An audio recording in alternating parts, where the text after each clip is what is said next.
everybody. Good morning. This is TanktheElder. You are at Magic and Mayhem. Today we're going to be building more on my Star Destroyer, I think. And I think I might be ready to start laying in some possible building elements for the spaceport behind the Star Destroyer. So we're probably going to do a little bit of fill in the blank. One of the other things I've been considering has been figuring out the excuse me. There we go. Alright, got that ready. And I'll go ahead and start sharing my screen. That way I don't leave you guys in the dark again. But yeah, I'm in the process of sorting out getting the rest of this built or made. So 1, 2, 3, 4, 6, 7, 8, 9, 10, 11, 13, 14. Ow. That was not the intended.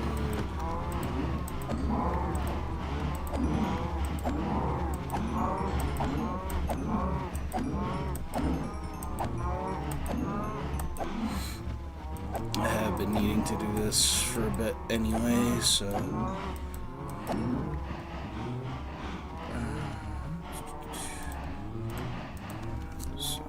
leftover things from my last trip to the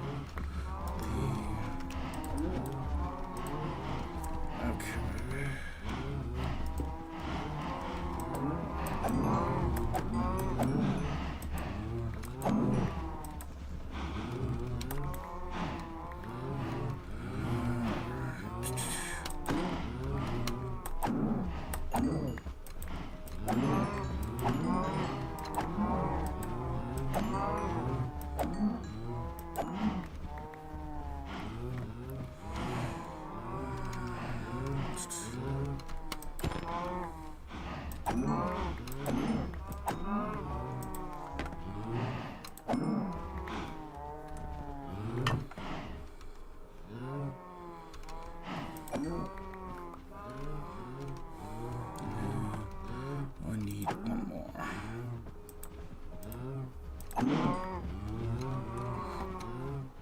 Alright.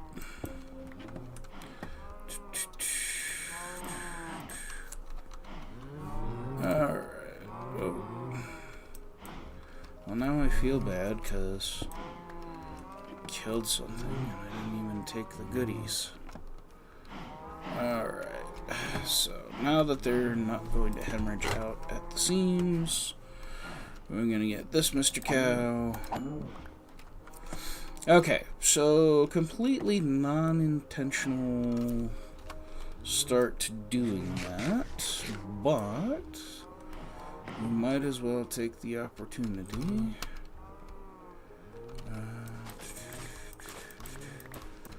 You know, we're down here, all that. So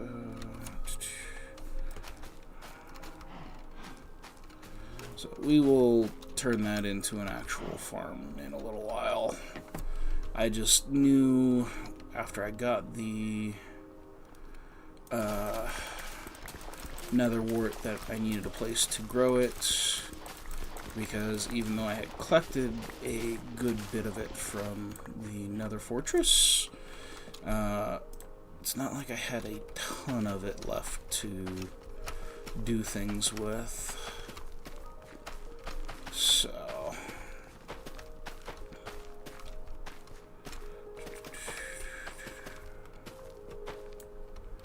alright, so there's that. This.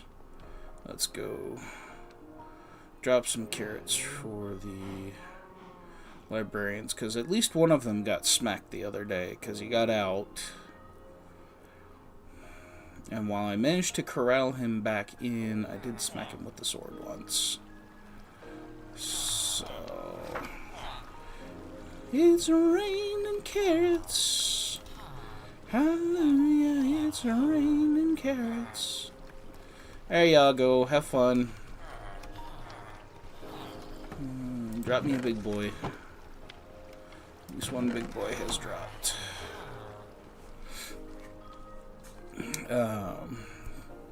But I did collect the gear or the iron that had come in while I was playing yesterday.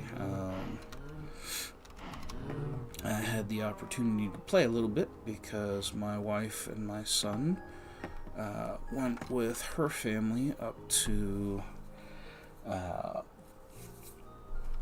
the family cabin, which left me some time to be here and be myself. So, which was kind of a nice change of pace. I love my family. They're awesome people. I wouldn't have married my wife if I didn't think she was, obviously. However, every once in a while, it is nice to have some peace and quiet and a chance to set aside the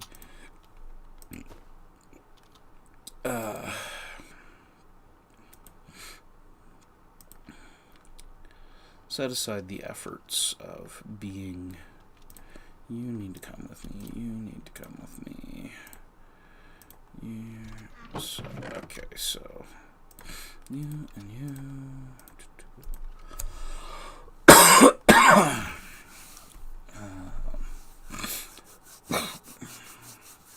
Step away from being primarily a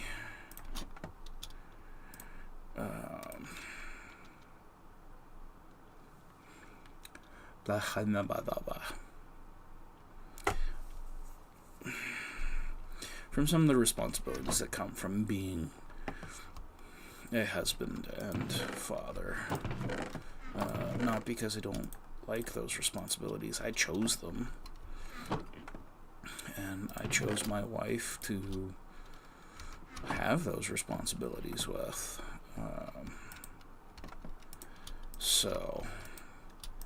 But as with any responsibility, there are times when it's nice to just step aside a little bit and go, okay, yes, I'm still responsible for my wife and her safety and her well-being, but for now,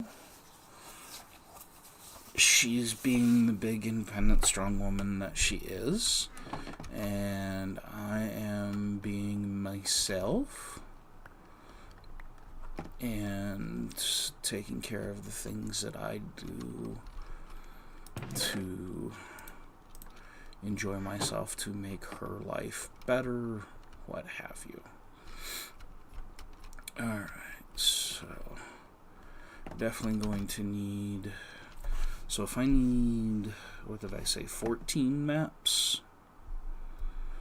Because I don't really think I need that one.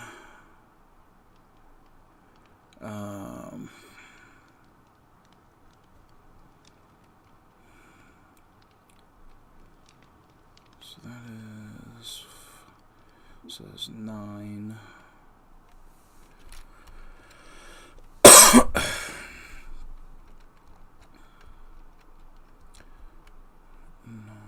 Plus 6 is 15. Yeah, okay. So, did I spend enough time? I don't think I did. I did not. So, I planted up the whole beachfront there with cane. But yeah, you can see here I have eliminated a good bit. Not obviously everything, but I have eliminated quite a lot of the terrain over here. I think here for a little bit, let's maybe go ahead and we'll try and take out another chunk of that. And mostly because I want to keep these chunks loaded so that our reeds have enough time to grow. If the reeds have enough time to grow, we can make a bunch of paper. If we make bunches of paper, we can make bunches of maps, and yeah, it'll just be good things from there. So, because I'm not ready to decide to pull out any of what's here just yet. There's just too many things that I still need to sort out that I don't think it's worth, because then I lose an easy way of having the Star Destroyer connected to the ground. Now, I will eventually be replacing that with other ways of doing it, but for the moment, that's not a priority. Okay. Oh, there's some kind of tree being some kind of way. So, now I did get that beauty yesterday with doing some enchants in the Nether. So, of course, those of you who were paying more attention see that picks and other tools are not necessarily in the state they were before, because I did go ahead and decide to play some the other day. Okay. I'm just going to try and push things back a little bit so that I don't have too many cases of all of the sudden creeper. Now, again, with the terraforming, especially here when it's in dirt, I'm less concerned, because that's just less tool usage I have to. That's just less durability that gets used. But I do still want to not have the hard attacky, oh my goodness, there's a thing that's about to blow up on me. Or I'm doing a thing and now all of a sudden we have zombies all over me. Again, not a big deal, but it does end up. Okay. So a little afraid I was going to run into something like that. I just wasn't sure where it was going to be. Okay. So that part really does get to stay, because that is river height. So...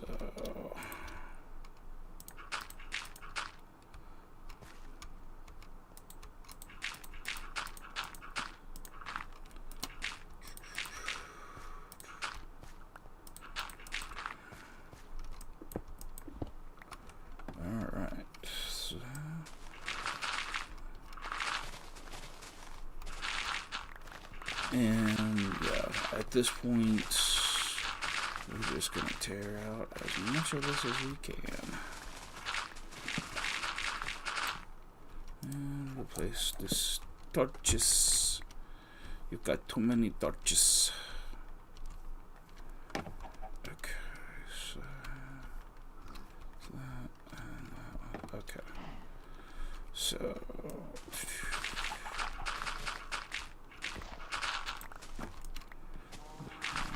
come up here and do this. Yeah, I really was meaning to come in here and we'd have something else going on, but I think looking at it, especially because I think I want to start laying in the rough idea, at least. I'm still tossing around what material I want to make the spaceport buildings out of, because obviously, like right now, sure, it would make sense because, you know, Star Wars spaceport steel shiny stuff's not necessarily out of the question. However, the reality is my iron farm would not be up to that anytime soon. I think I'd have to, like, expand it exponentially to try something that ambitious right now.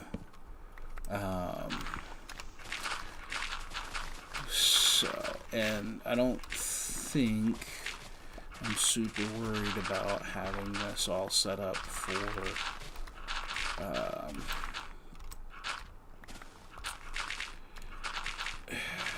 I don't think I'm ready to try and pull off a mega farm just yet of anything. So we'll just go ahead and, you know, do things that we can. I'm half thinking sandstone, because it is a block I have. It's certainly not out of place for some place like Mos Eisley, which I would argue if you're going to do a build in Mos Eisley, then it is for sure going to be sandstone. But I don't know if that's if that's the look I want here, or if this is a, hey, actually what I need to do is start doing some terraforming down in the caves and under 0 Y and start pulling out a bunch of deep slate.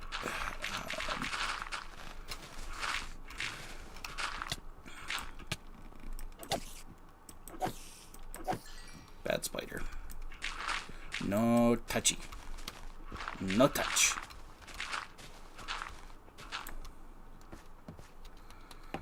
Okay.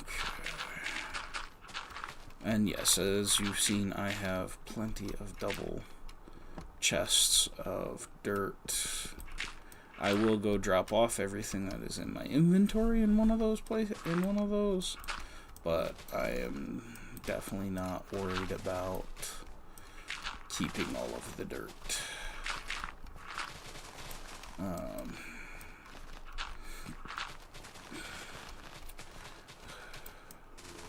Especially because I want to say that there are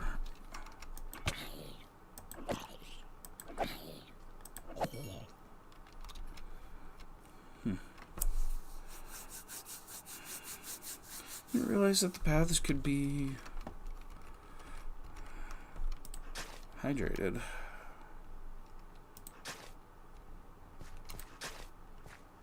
Yeah. Okay.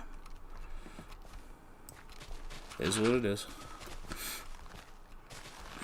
So.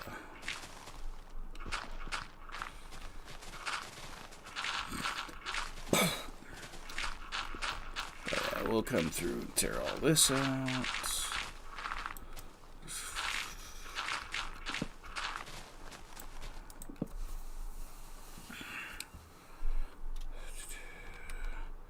And then we'll run this over to the double chests and empty our pockets. Probably should have stopped to grab the boat, but this was kind of an impulse thing, so I didn't think through the logistics.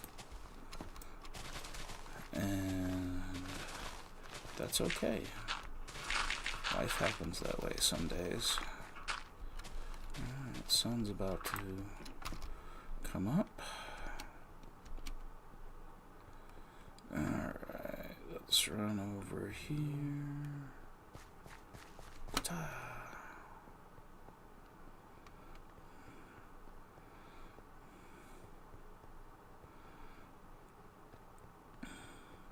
do find it interesting that they treat the chests as a different load-in scheme. We'll do that and that. Okay, so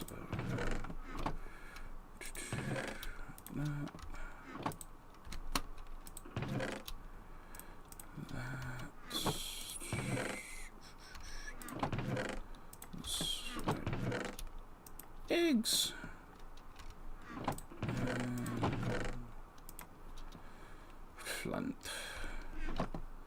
Flinters. You got the flinters. Alright, we're gonna come back over here. So we're gonna use the... I need enough stone because I've decided that's going to be the outer skin for the Star Destroyer. That, for now at any rate, it's better to just go ahead and collect it this way. As much as I'd love to just keep working with my other picks and what have you, but for now, that's nom noms. I don't like getting low because then I wouldn't. If I get used to not paying attention to my hunger, I will let it go until I like when I get jumped by the random phantom, and then it's like all of a sudden, wait, why am I dying? Why did I just die? I wasn't eating when I should have. Right. That is a resource I have to pay attention to. So it's just easier to, even though it may not be full peak efficiency eating, to sit here and just go ahead and eat all of this is much better as far as I'm concerned than finding myself in that place where I'm dying unnecessarily to hunger because I chose not to pay attention to it.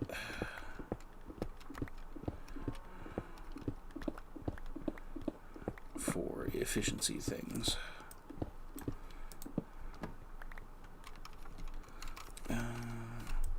We see it right here. Go and grab it. So that had to be connected up one way or another. And it was. So, but yeah, good fun times.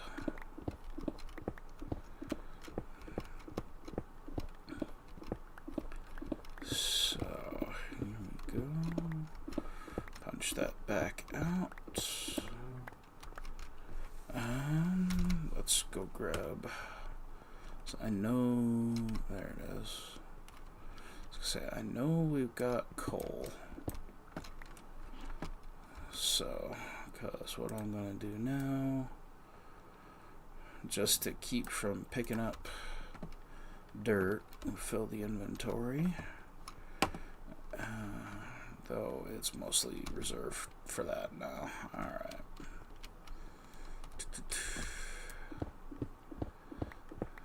So we'll come on through here and get all of the things while we can.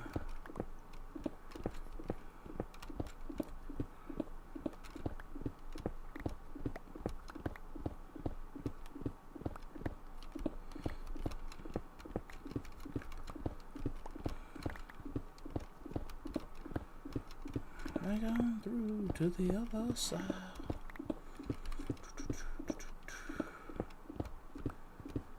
Ooh, there's some more coal.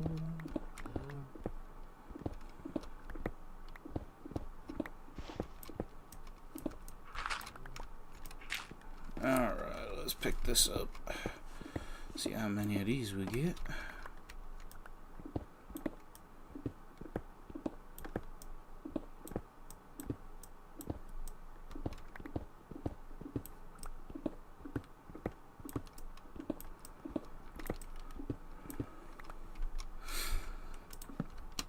Go ahead and chase that all the way down for now. Alright.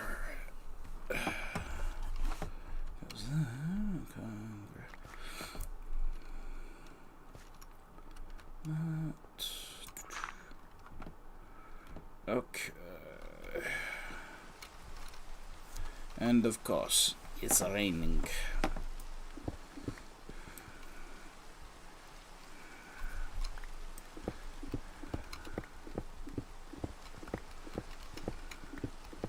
Hallelujah, it is raining, men.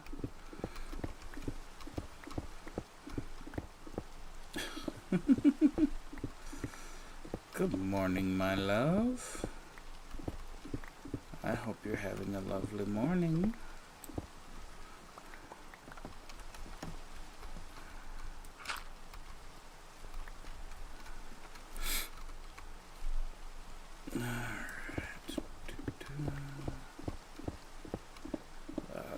I figured since I am without you or our son for this morning, we'll go ahead and do this. And then... Gotcha. Yeah, we'll jump on and do this for a bit, and then get things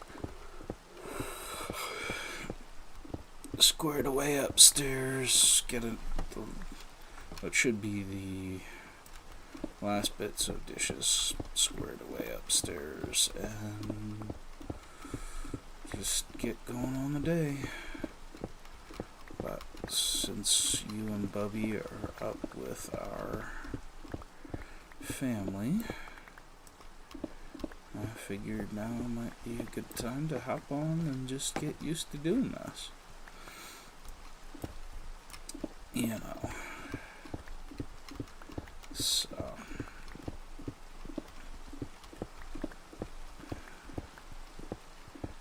part of the reason why I'm taking the time over here is trying to give my reed farm a chance to really get growing.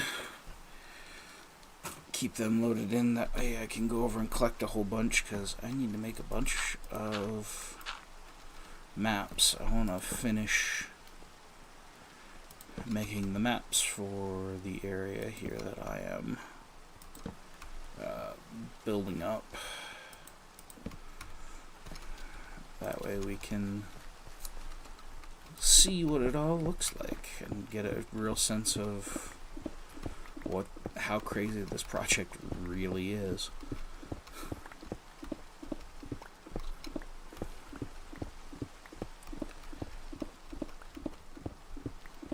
Because for now, it kind of makes sense about how big this sucker is, but at the same time, because so much of it is, if you will, out of the way,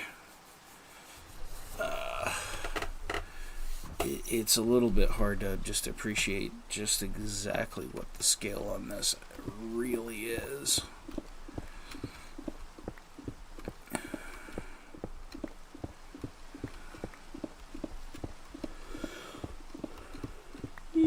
Excuse me. I'm just waking up myself, which is not surprising.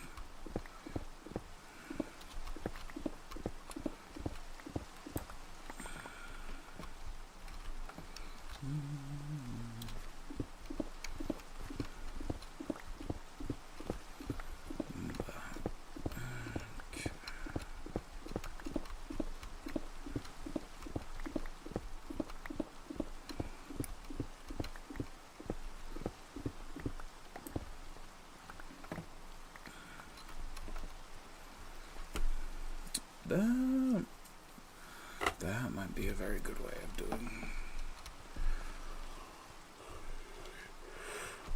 It's gonna mean I'm gonna need to spend a lot of time in nether harvesting, but that might actually be the way to go. torches. Probably one there, one there. Okay, let's...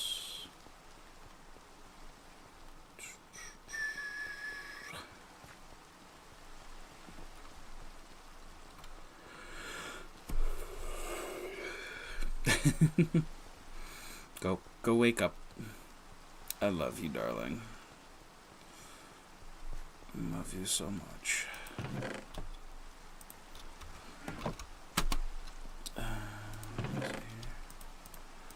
Let's take what we can of those.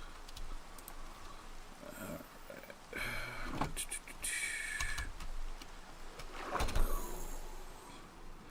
I'm a little fishy swimming in kelp. So,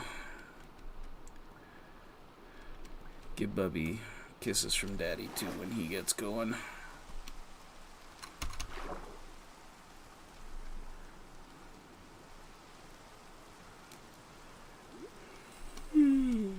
Excuse me.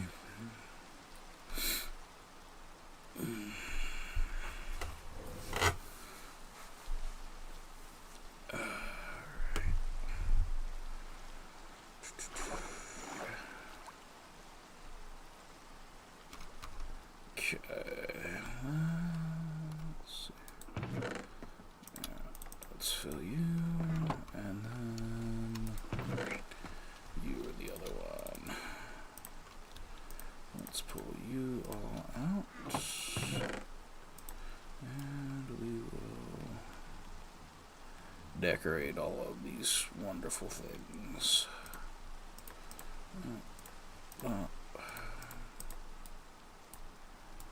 There we go. Got that chest all ready to go.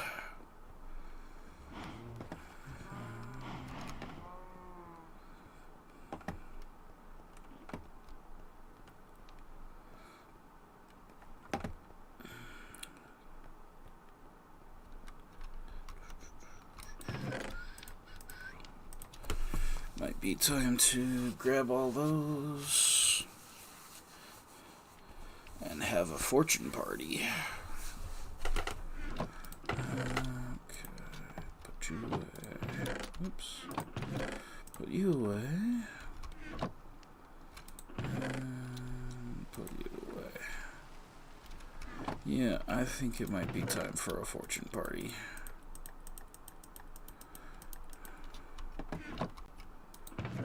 We're gonna turn that into so many things. Alright, so let's go grab the butt. Nemo, touch the butt. So, alrighty. So I want to be over where those the sugar cane keeps growing, but acknowledge the fact that because I have fortune, I'm going to have very full pockets before this is all done.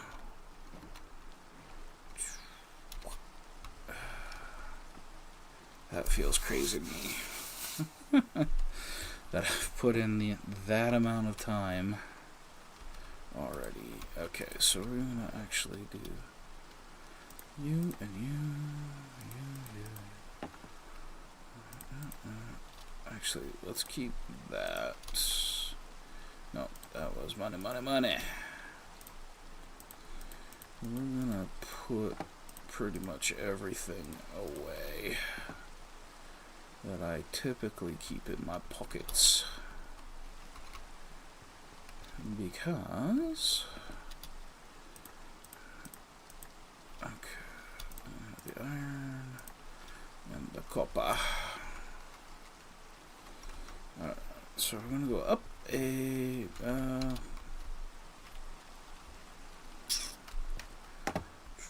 let's come a little bit away from there. Let's maybe jump so I don't fall off and smash my face into the pavement. That sounds like a better idea.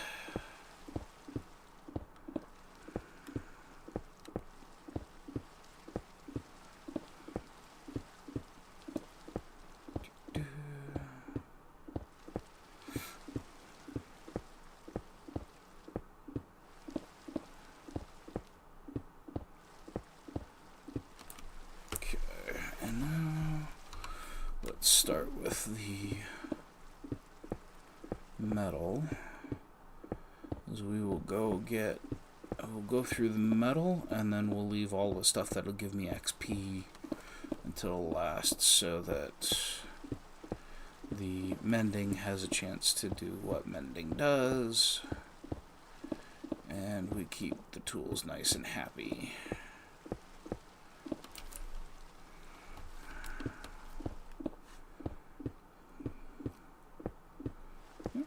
That'd be nice.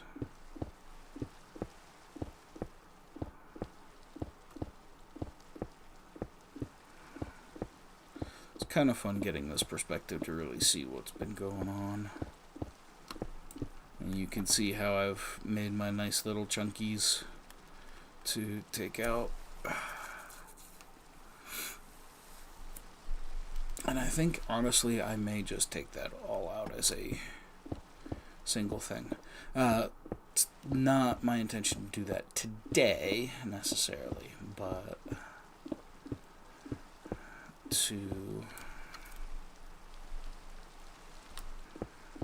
as a plan for the future, we will probably just go ahead and take that whole section out, because it's not that substantial.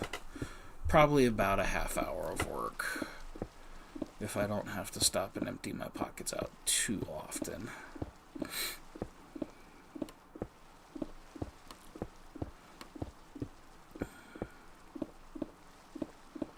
Okay. And do that.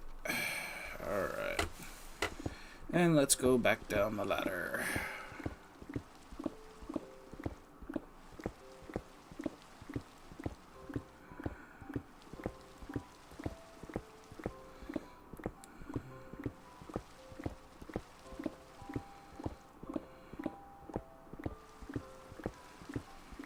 I do appreciate that they've finally decided to add the notion of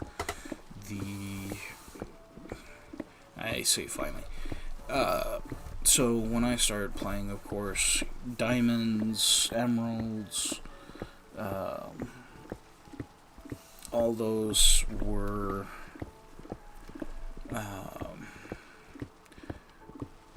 those would pop out, and fortune was worth getting to excuse me, to have for those,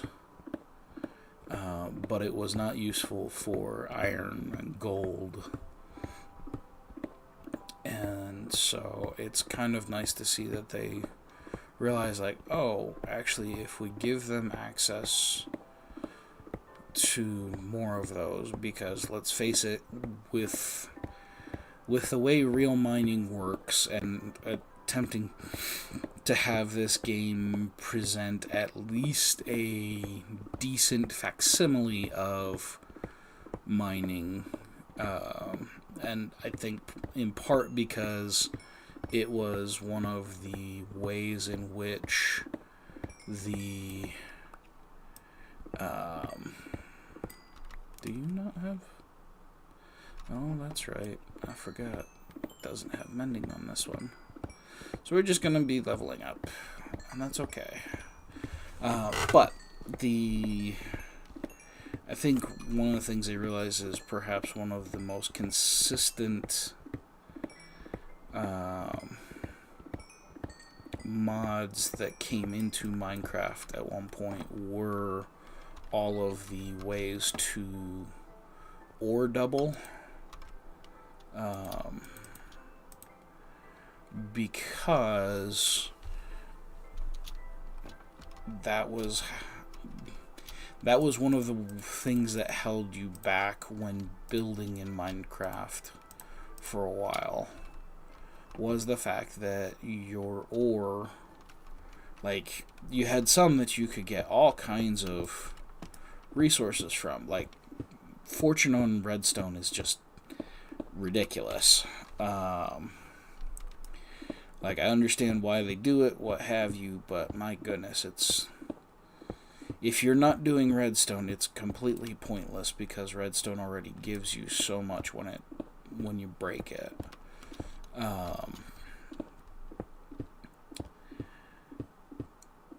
But I think they started realizing, oh, if we don't give them a way to get loads of resources like this, we're gonna lose a certain portion of our base who are more than happy to start going and playing modded Minecraft rather than, official Minecraft, if we don't give it a way to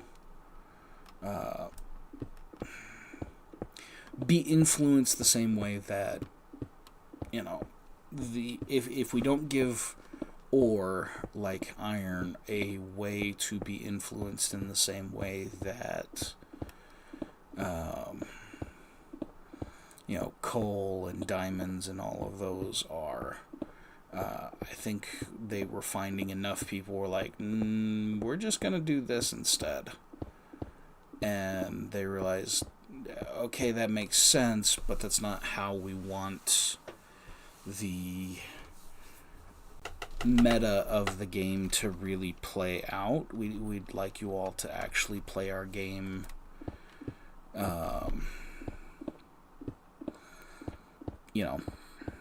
the way we've built it.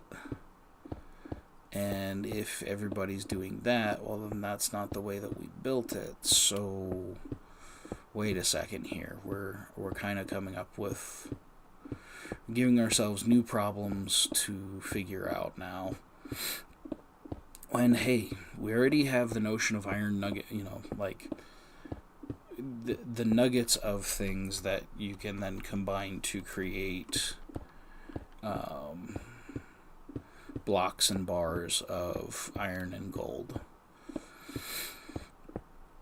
So why don't we just go ahead and create another resource that we can let fortune work on. Alright, all the way to build height. Money, money, money.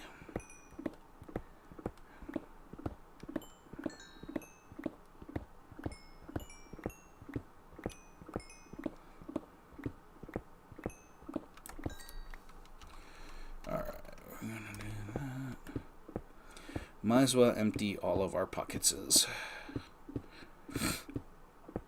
So, but because they treat copper like it's redstone or lapis already, it becomes much more of a pocket filler when you do have a good Fortune 3 pickaxe. And I'm gonna have to be careful here with money, because I don't have a librarian with mending yet, as far as I know. Now, I've not had a chance to trade and fully unlock any of those librarians. I'm still trying to decide, because I know production slows down at night, because of course they're all sleeping and technically they're safe. Excuse me. So let's not do that. I don't wanna play Crisplode.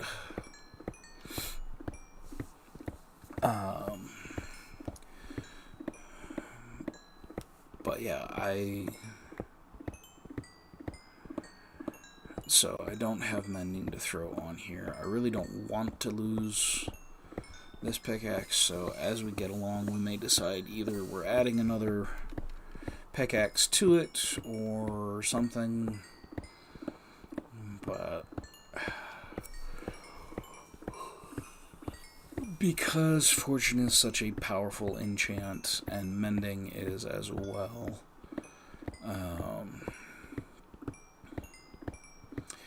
I've decided to go ahead and stop, for now, cheating in the mending books. Because I just... For one, I'm attempting to make this as close to a real vanilla building experience as possible. Just knowing that there are some things that... this coal is black and not very foody. So let's do that. And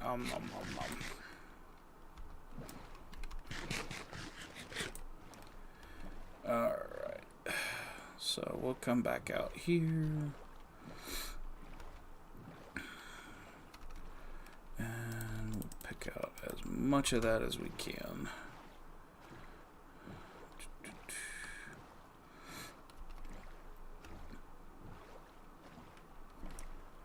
To give ourselves as few trips as possible.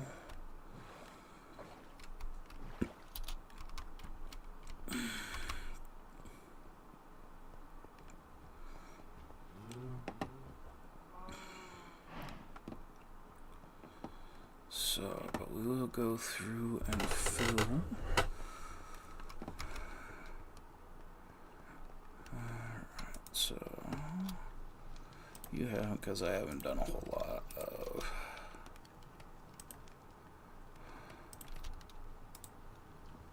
Alright, so I'm going to do that.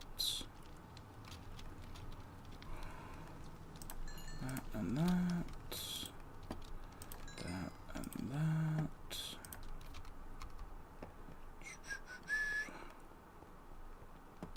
And let's see here. That and that. That and that. Let's replace. Place then drop. Place then drop.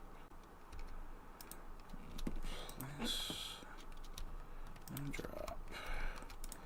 That way, unlike that very first one, I shouldn't have too many super weird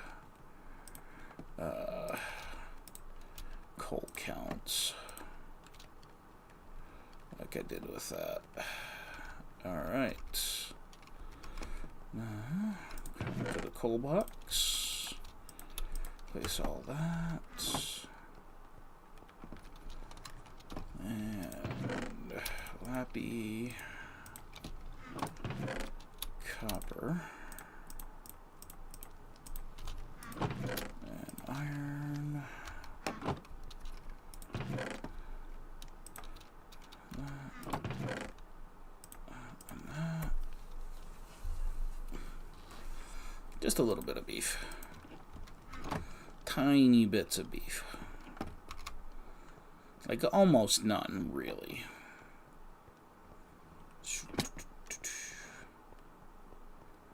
And let's... Oh, yeah, actually, should have done this. More smart. Should do it more smart, you know. Alright, so... one... down.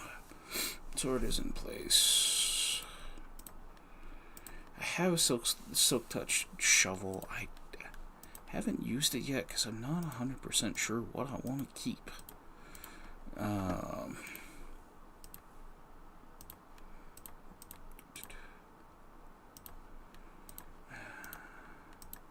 Which I realize sounds like a strange problem to give yourself, but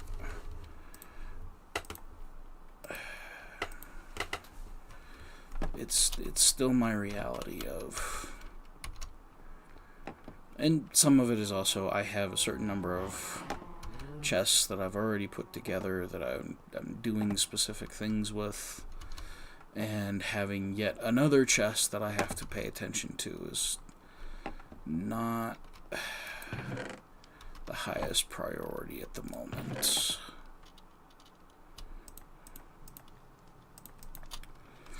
And let's just go ahead and do that. Okay. So now that we've got that, let's go see how our cane is doing.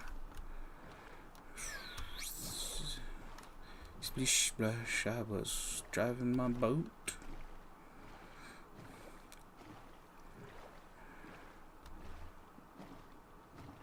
Rub-a-dub, just spinning around here.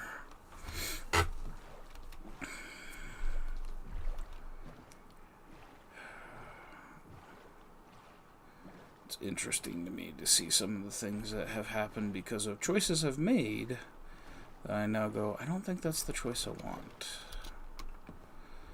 But right now, that's how it goes.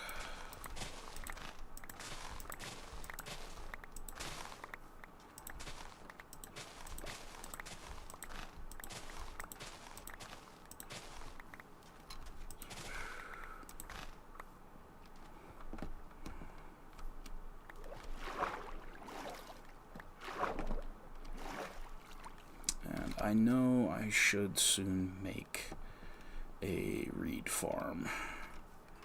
I think that's going to end up being one of the next things I start looking into. I'm not quite there yet. In part, I think one of the things I'd like to do first, to be sure that I've done, is to finish filling in so that I know exactly how big my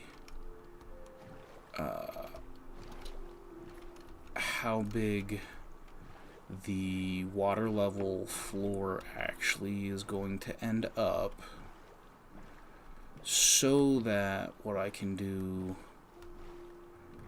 is come alongside that and start breaking up that deck into the various farms that are going to be necessary to upgrade, upkeep, what have you.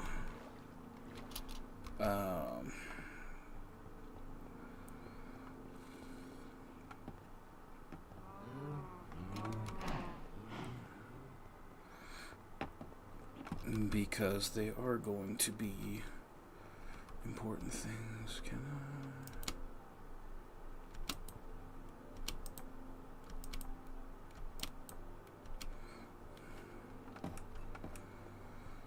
Because I think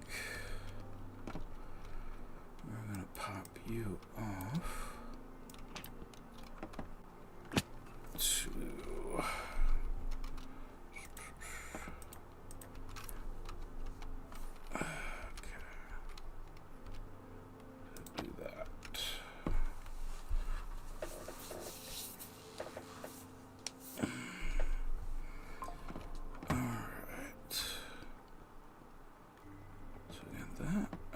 Let's come over here and make it a picker.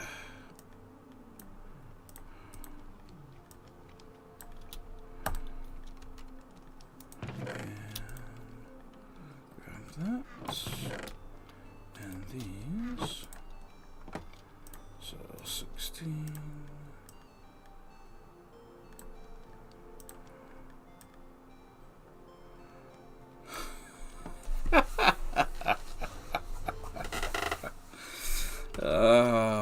That sounds about right.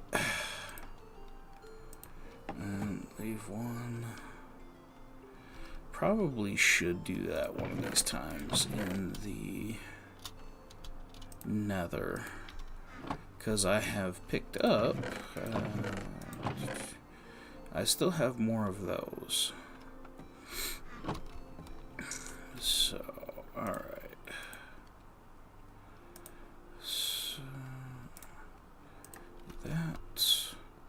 Let's go to sleep.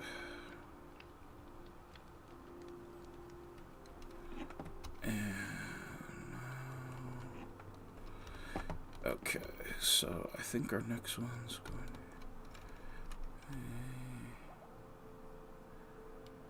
to... Okay, so let's pop you off. So yeah, we're going to be doing some mapping things.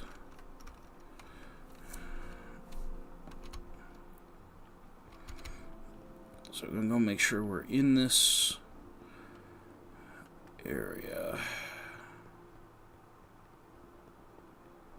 And then once we are, we'll go further south.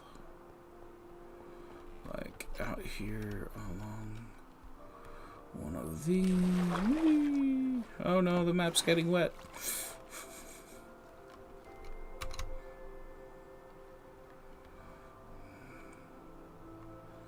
Okay, so now that should mean if we do that, there we go.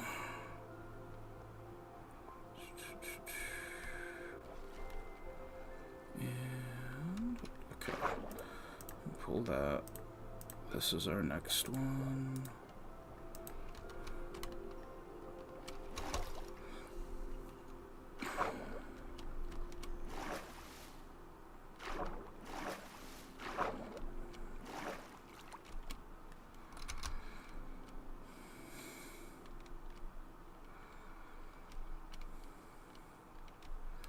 So, because I think I'd get a little bit of grace for these. Okay,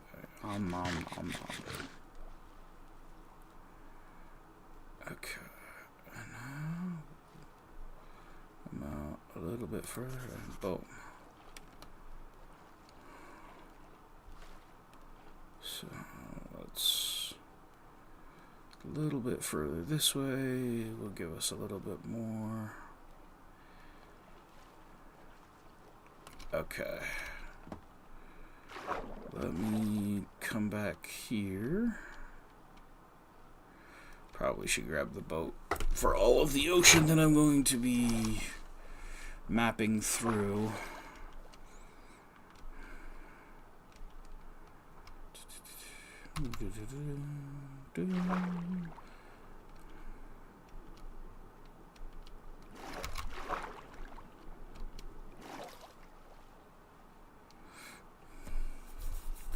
You know, because boats are much more efficient at moving through water than people are.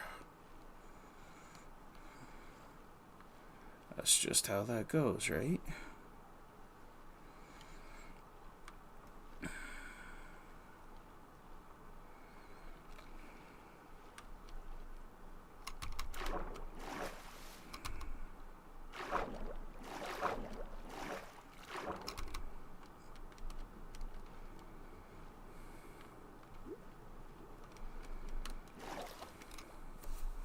Alright, so let's run up to the map wall. We will move the map wall later after we've built a bunch of other things, but for now, so we'll go there, and that goes there, and, oops. 2 goes there.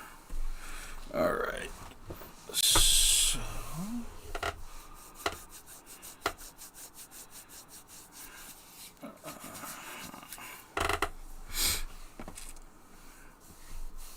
So let's pop you off.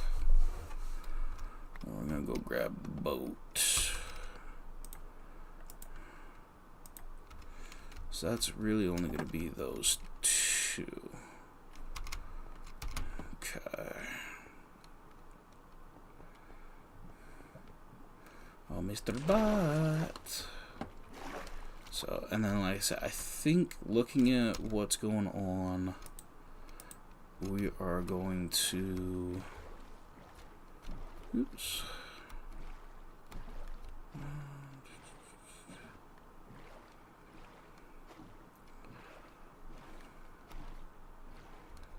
go ahead and... Okay, so... Come over... Make sure we're in line properly.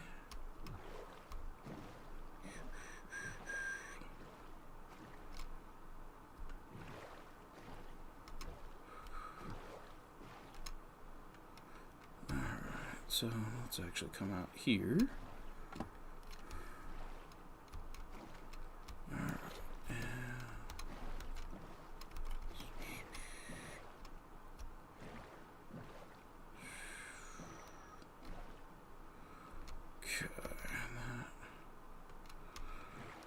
Should put us where we can go smack. Just a little bit further. Alright. But this does give us a good idea. I can plan some things out. And we'll get some good things going.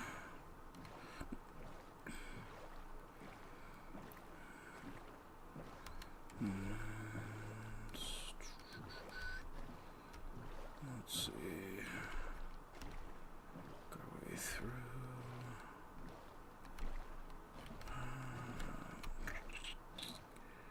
Mostly because I want to go ahead and have the boat on the right side of the map.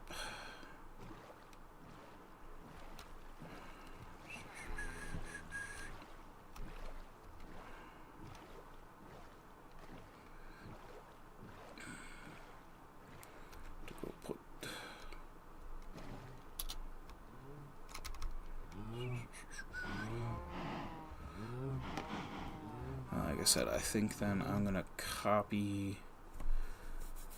the maps and lock it in just so that we can get a sense of, okay, here's where it was and here's where it is now. Okay. So let's actually take you. No. I was gonna do, let's get these, so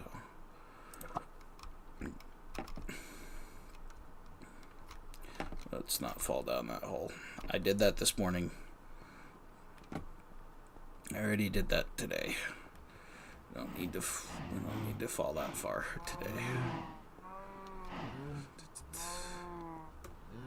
Alright, so we're gonna need to come out here where we can clear those. And this will be just 2, because it maybe 3, but I think 2. So I think, well, maybe I can. Whoa! Haircut! Okay, so I think this puts me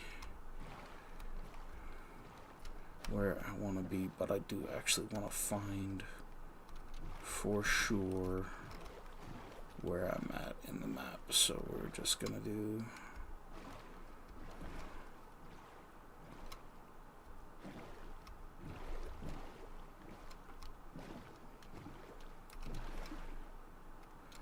okay. And do it. So and that should be sufficient.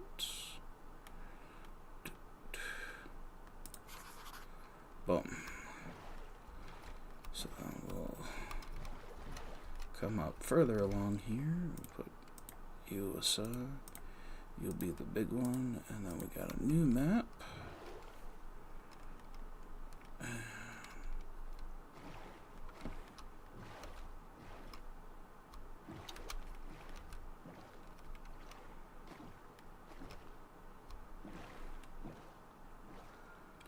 Okay, so we're gonna come out about as far as we built up so far. Alright. That means let's go just a little A little further. There we go. Alright, let's take these back and get them posted.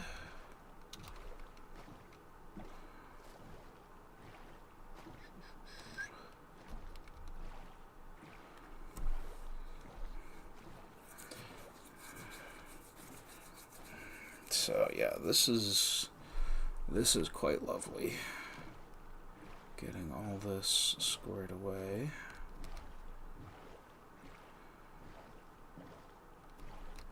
So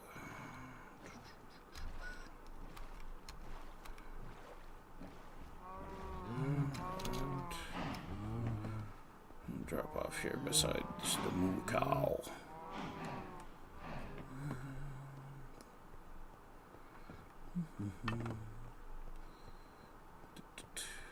Okay, so that's gonna be the last one there. Boom, and then the rest of the maps. Alright, so probably will end up being 4, huh? And we got 3 more off of that, so go ahead, grab that, and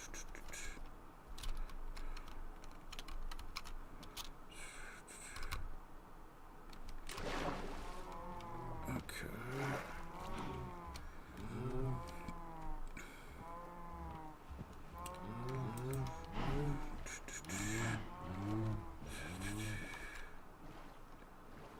Oh, spoother. Alright, let's see. Okay, so we are gonna come a little closer here. We might draw a little aggro from him, but okay, I think should be boom. Yep, okay. That is good. So 7. We'll do that and that. Alright. Shut up, you. Okay.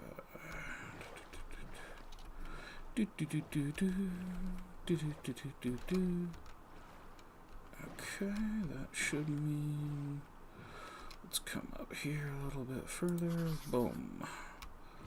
Alright. That's good. Yep. And this should be number 3.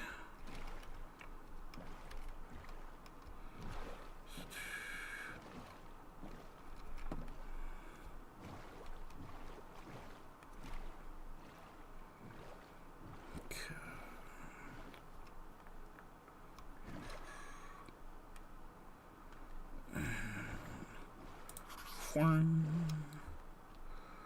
Okay.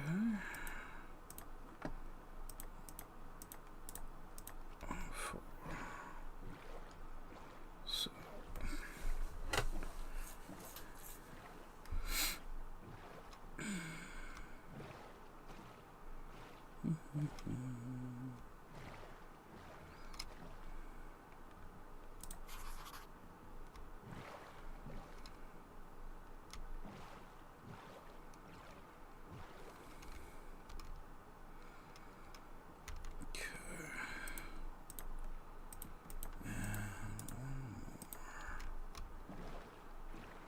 Fill that all in.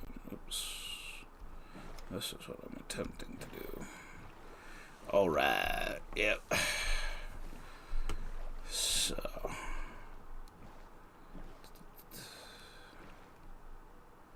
Alright. And this should be. Alright, let's go this way a little bit.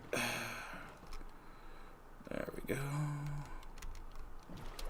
And then we will find out if that actually connects everything the way we want it to, or if I'm just full of it.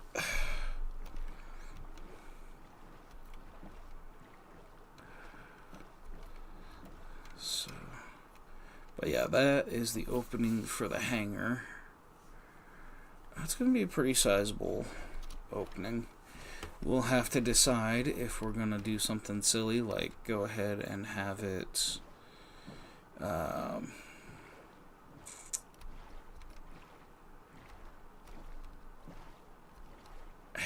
be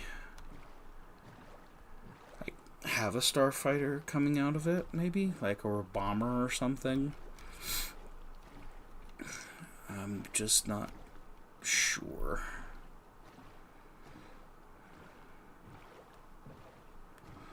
I think both of them could be very, very fun, but I don't know if that's the right way to use them or not yet. Yeah, you're a guardian.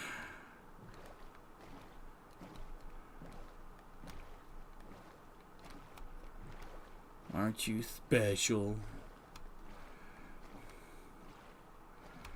Super special.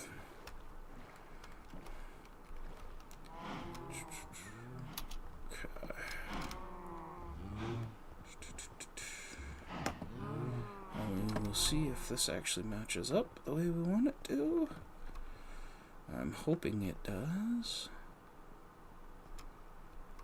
Alright.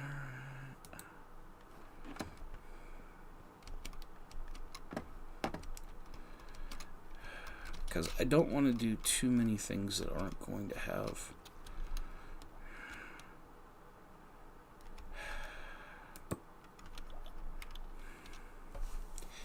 yeah, I don't think I'm going to worry about getting that just for those teeny tiny little guys.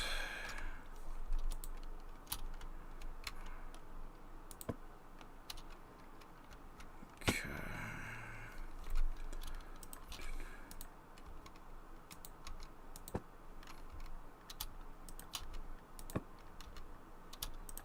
Oops. Those are not. Those are very definitely not what I'm attempting to do. Okay. So we've got probably 3 more to get.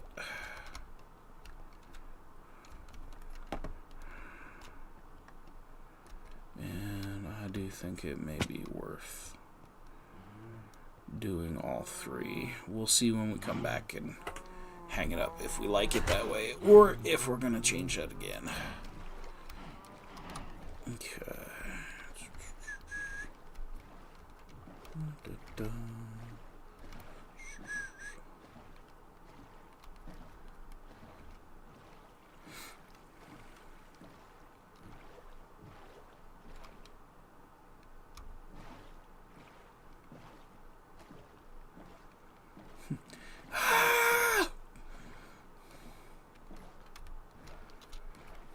It's ghost. Okay. Alright, so take 1 the map. Okay.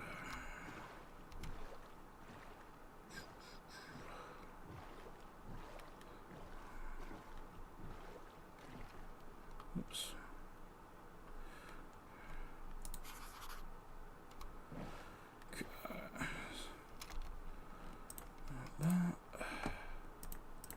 Next one we're working on. So we keep going. We keep going and going and going.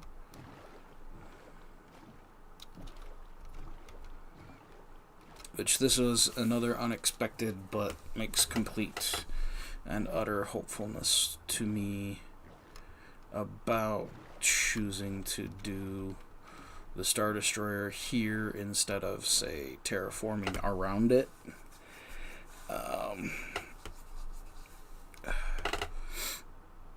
Because I can okay, so I'm gonna do that, this, and the last one.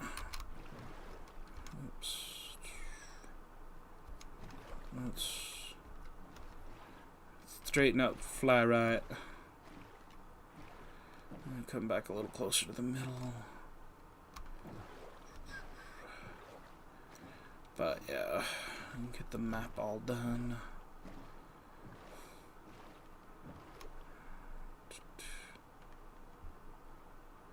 Okay, past it. And that should be it. Like I said, I don't think I'm gonna make that one. It's like it's not even 3 blocks wide that it would show up on the map. For all that I do have the 2 extra maps. Okay.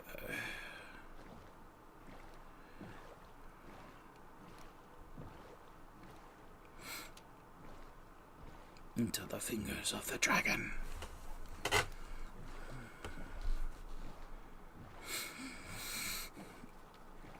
I love watching it materialize in like that.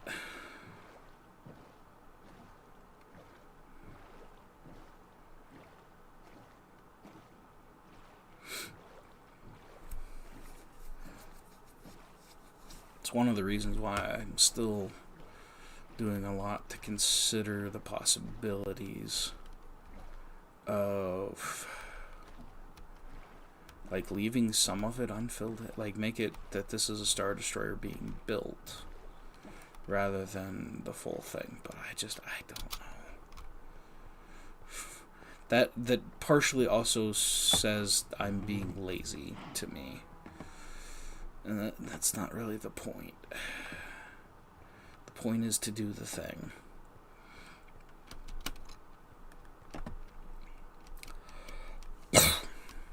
Alright. And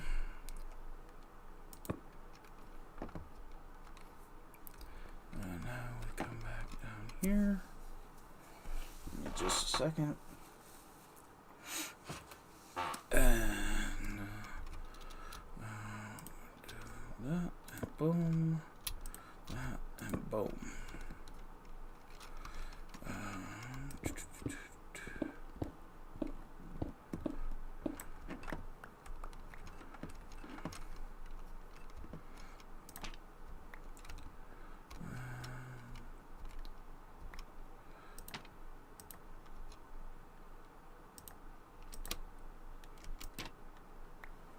There we go.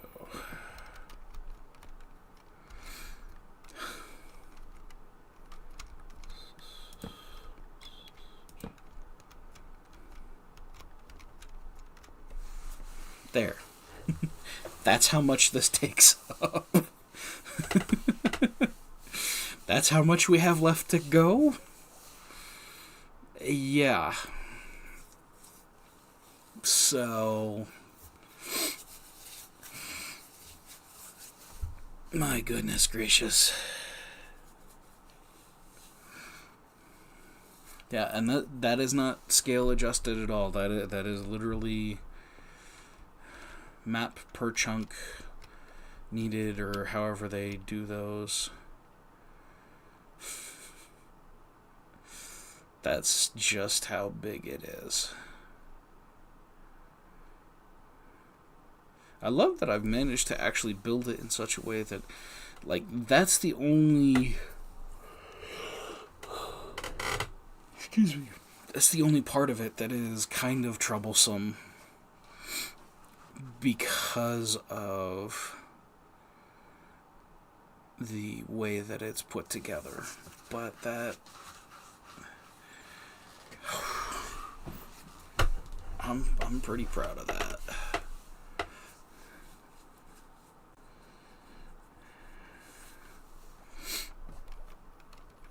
Yep. Okay. So let's go put the item frames away. For now. Let's put the maps away. Because I think if we're duplicating, we need an empty map and a filled map, correct? So if we do that, Yeah. And then it's that. Becomes 2 of them. Okay. That's what I need. Okay, so we will need more of MIPS to do the duplicating, and then so let's see, that is 1, 2, 5, 8, 11 plus 15, 26 maps. Okay, now I know what the target is, so that's good information to have. All right, I think. Yep, let's put there. All right, so really 24 MIP. Actually, let's run upstairs because I don't think I've gotten into much of that cobblestone. Let's check. I may have spoken too soon. But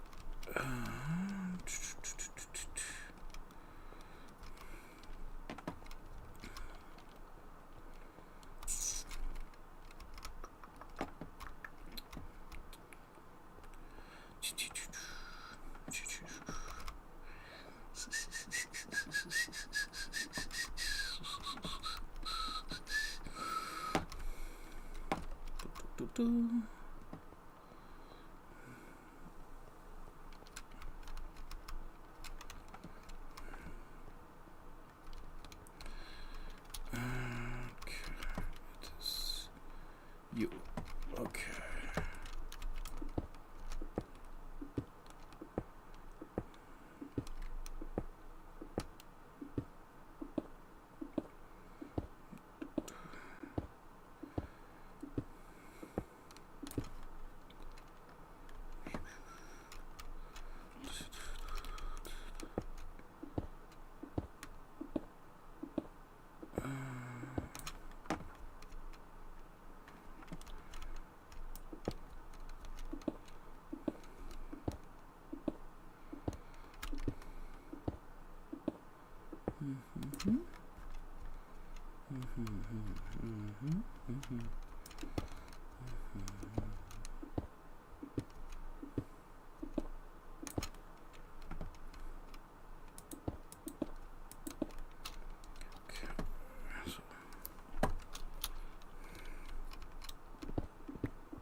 So,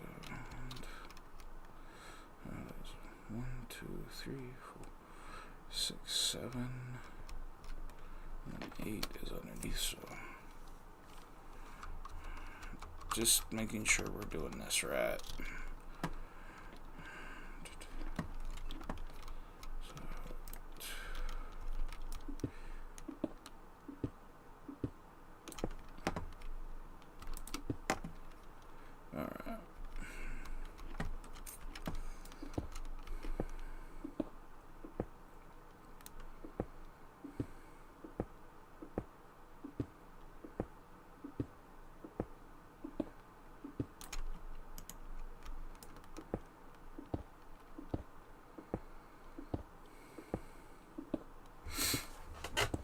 So,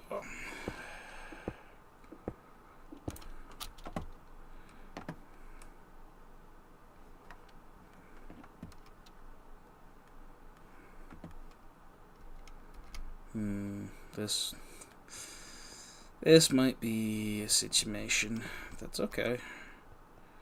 We'll get it figured out.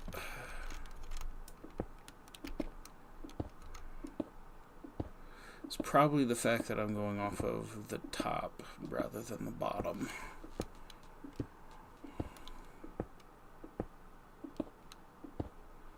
But for now, the biggest thing is I'm just trying to get this all subdivided. Because if I can subdivide it, it makes it that much easier to come back in and fill in because I'm working a lot less space till I'd be like, oh, okay, I can take a break after this. That has been one of the greater concerns with building this, in terms of going, okay, what do I actually need? Probably should have grabbed a bed.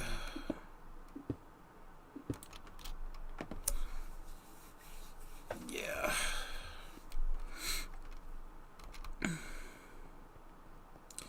I mean, technically this is what I did on the other down there. It's mirrored, and so that the mirroring is what is throwing me off at the moment, because I want to be certain that I'm putting things in the right place. And I both am and am not, if that makes any sense to folks. So,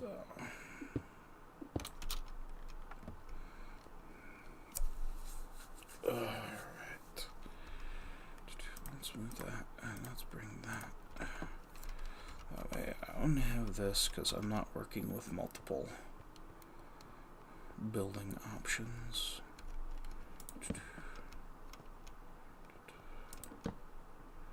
We can do that.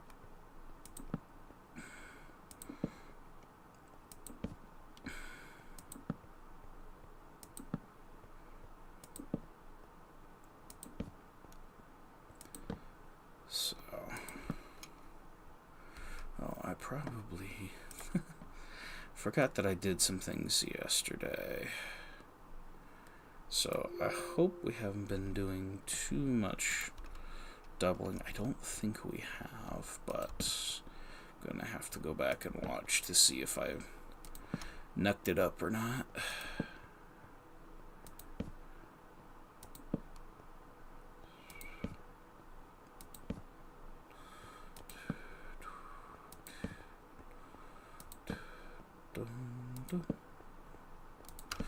It's a chicken jockey. Hey, you. Ow.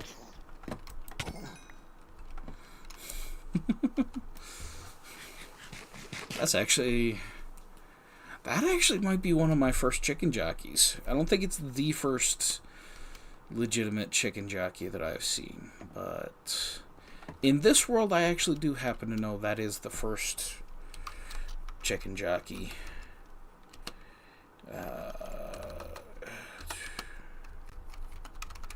I don't feel like going to the other side of the map to do this bit. So, alright. So, what we need, ear, boom, another boom. Boom, Harry, boom, boom. Harry, boom, boom. So we will come back and adjust some of this as we actually go to fill it back in. But yeah, this is where I was attempting to make this structural angle happen, but unfortunately what I had chosen here did not function the way that I needed it to, and so we had to sort things out. But it gave me the other 3 mirrored surfaces to work off of, and those give me plenty more to get squared away. So it is a good thing. It just has looked a little bit janky over here because of what all I had tried to do and the way it came together. So, but that's why I am coming back here and correcting that now before we get launched into doing some other things with it.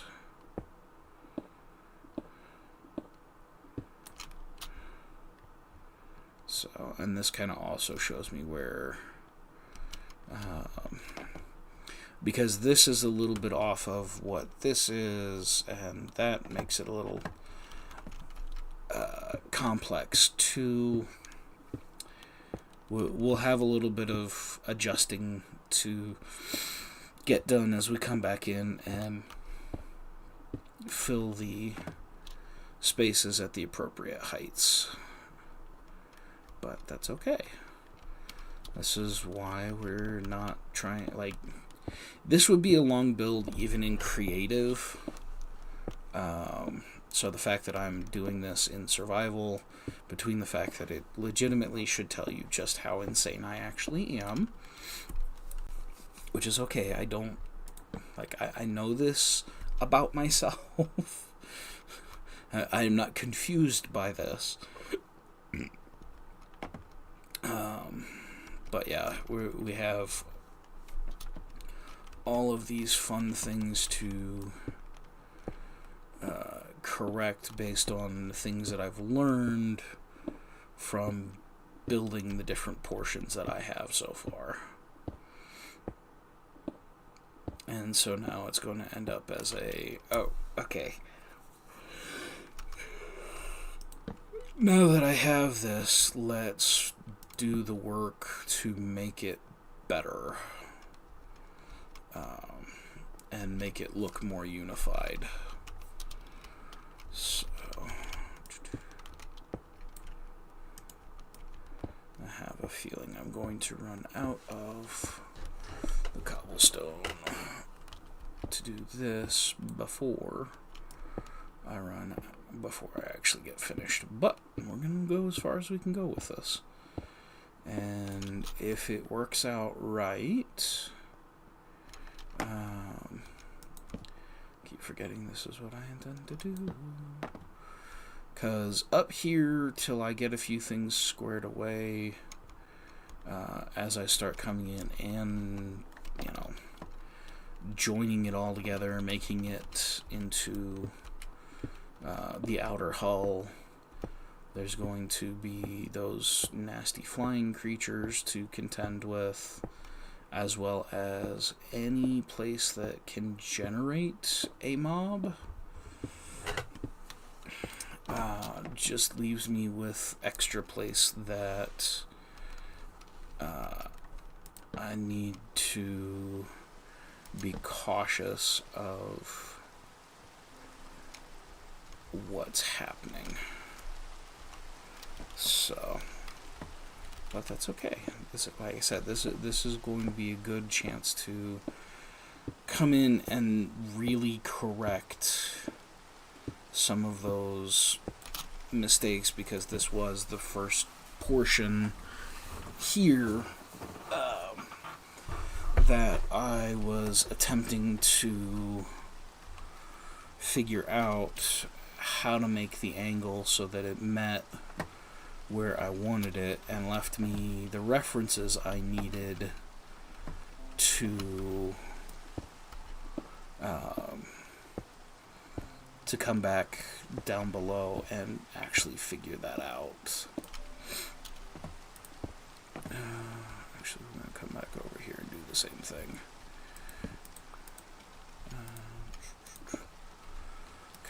Oopsies, let's not wash ourselves off. That's probably really bad for... Well, most of it won't hit anywhere that I had torches, but... Okay.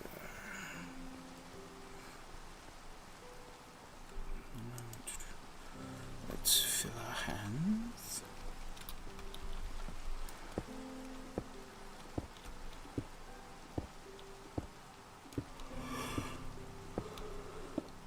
Oh, goodness gracious me.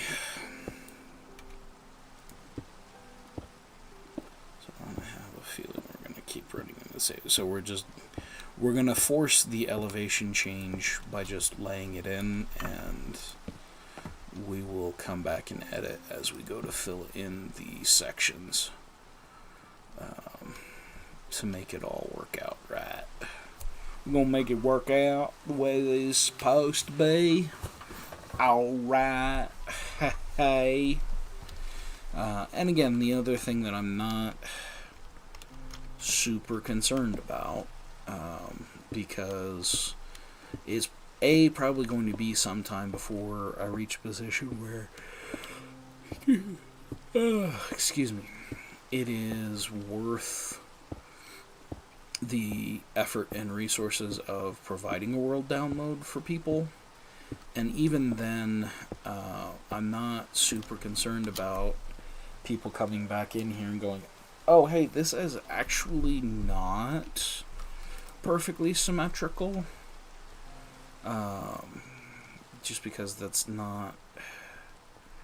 Like, the symmetry is definitely something that ought to be accounted for in building this. But as long as I'm staying within the bounds of... It is... The symmetry is there insofar as,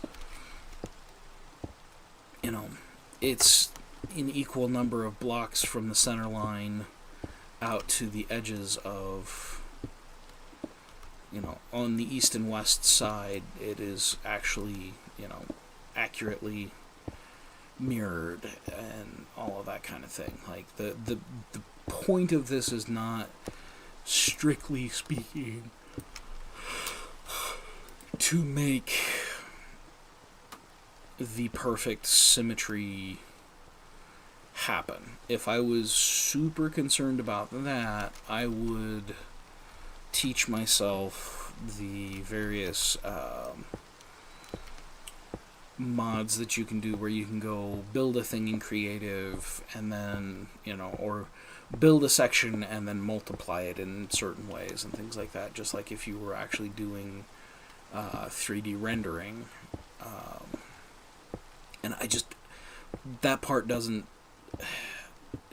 excite me enough to go, yes, let's put the effort into, oh goodness gracious me, you know, let's expend all that energy to make sure that this is hyper perfect, you know, specially measured out, because there's nothing that I'm attempting to accomplish here that I think needs that level of precision to it. You know, what I want is accuracy. I'm less worried about precision as I'm building this.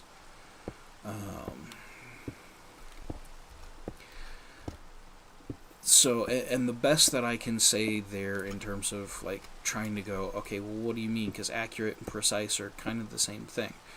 And they're related, but, like, this is one of the intriguing experiments that actually my physics teacher in high school had us do as one of the very first, like, lab assignments that he gave us, was to go through we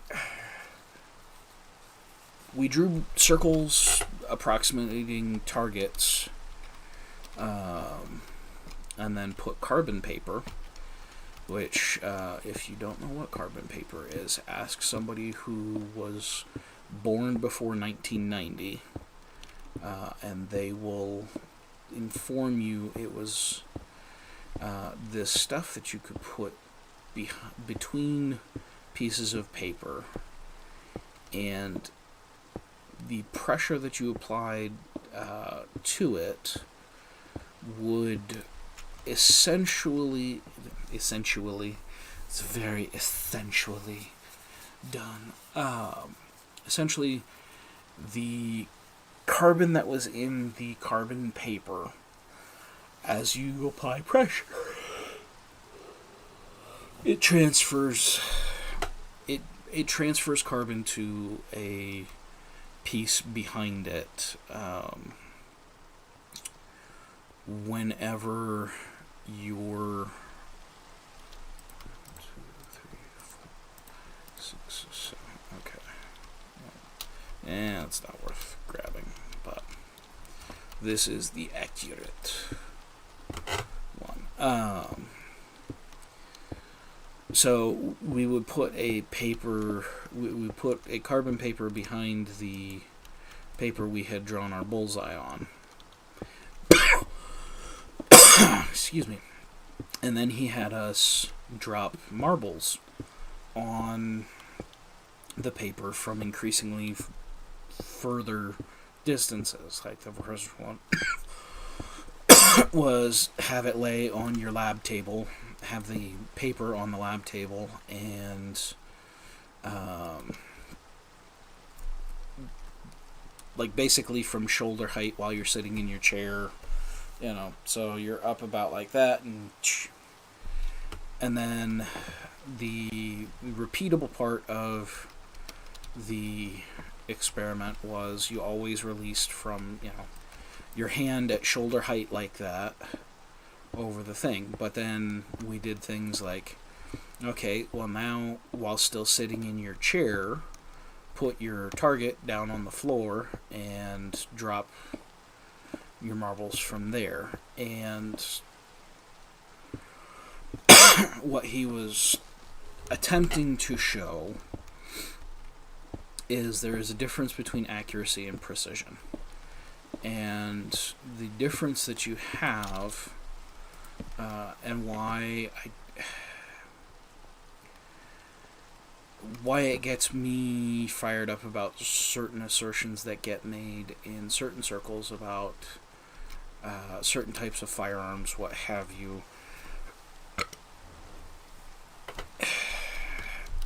If this makes more sense to talk about it in terms of using firearms, you know, you have a target, or darts, if that's less controversial for you. You have a target, and precision is about repeatedly getting yourself, like, the more precise you are, the more likely you are just hitting bullseyes. You know, you are capable of, you know, landing your dart or your shot or whatever, what have you, within the confines of a very, very small target area. Accuracy is the relaxed, like, you're in that general vicinity. So in the case of shooting at a target or throwing darts, hitting the dartboard is accurate, as opposed to hitting the guy standing close to the dartboard, not realizing that he is downrange, and you may be drunk because you're in a bar. Where precise is the capacity to not only, you know, okay, maybe we, like, even beyond just you can hit bullseyes all the time, you can sit there and go, okay, I need to hit, you know, and this is where I don't know the terminology in darts to be able to say this quite as usefully as I'd like to. But, you know, you need to hit one of the double score areas in the 18 division. And precision is the capacity to go through and do that without any extra effort. Accuracy, like I said, is more the matter of you're hitting the target versus missing the target entirely. You know, and why I say this is one of those things that I kind of want to argue with certain people in certain times and certain circumstances, is because we like confusing the two when it comes to firearms. So, a lot of folks who are into firearms like to say that the old muskets, like the sort of thing that, the Continental Army was running around with when America was telling the Brits that we were done being British. They like saying those are not accurate firearms. And I think because of the fact that modern firearm assembly, manufacture, what have you, allows us to get exceptionally precise firearms, we have forgotten that, like, you hear all the, well, that's why they would all line up in these massive lines and formations and march at each other and try and shoot each other and all of this, and mostly it didn't work. And I feel like that ends up being part of the basis for the notion that we are smarter than previous generations. Rather than acknowledging that it's not necessarily that we're smarter than them, we are more technologically advanced than they are. And that is where a lot of the differences and concerns that you get if you're discussing, what really is the difference between a Napoleonic musket and, the old arbuscules. And I think we don't give the people who came before us technologically the benefit of going, like, if it was so terrible, like, the implication that so many historians give, like, if you watch any of the History Channel about the Civil War or the American Revolution or any of these things, what is the big thing that everybody talks about all the time? Oh my goodness, they had to line up and do these mass volleys because these guns were just so inaccurate. And like, you do realize that, at least here in America, those very same muskets were the way that these farmers and even a lot of the folks in the cities, that's how they provided most of their meat for their diet. If these weapons were so completely ineffective, they would not have used them. If they're that drastically inaccurate, believe me when I tell you that people are going to notice and be like, well, this is completely useless. And I think a lot of it is we get so much modern analysis, and a smoothbore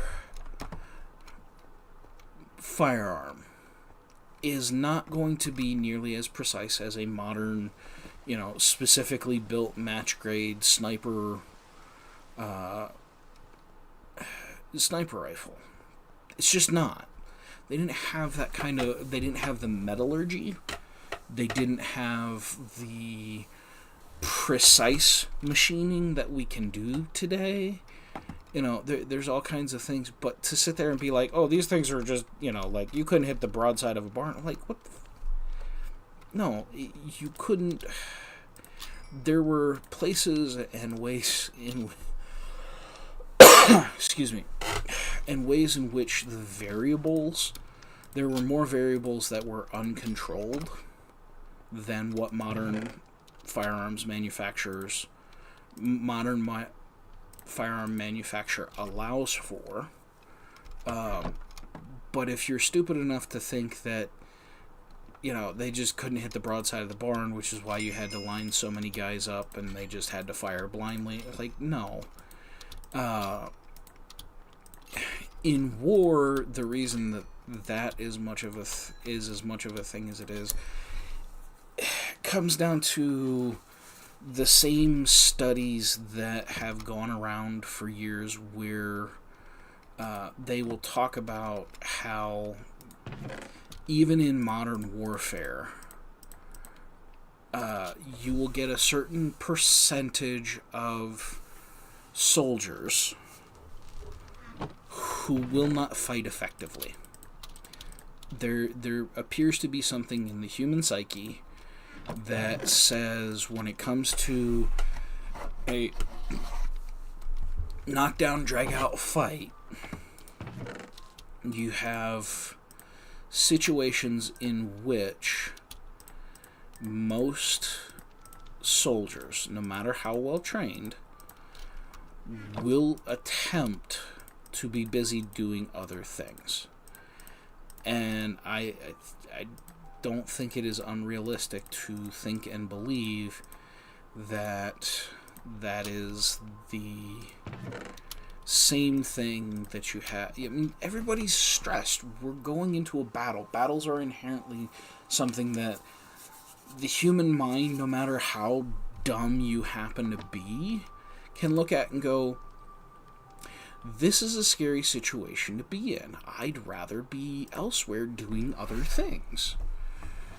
And when you're talking about those battlefields, it's, okay, well, let's press everybody real close together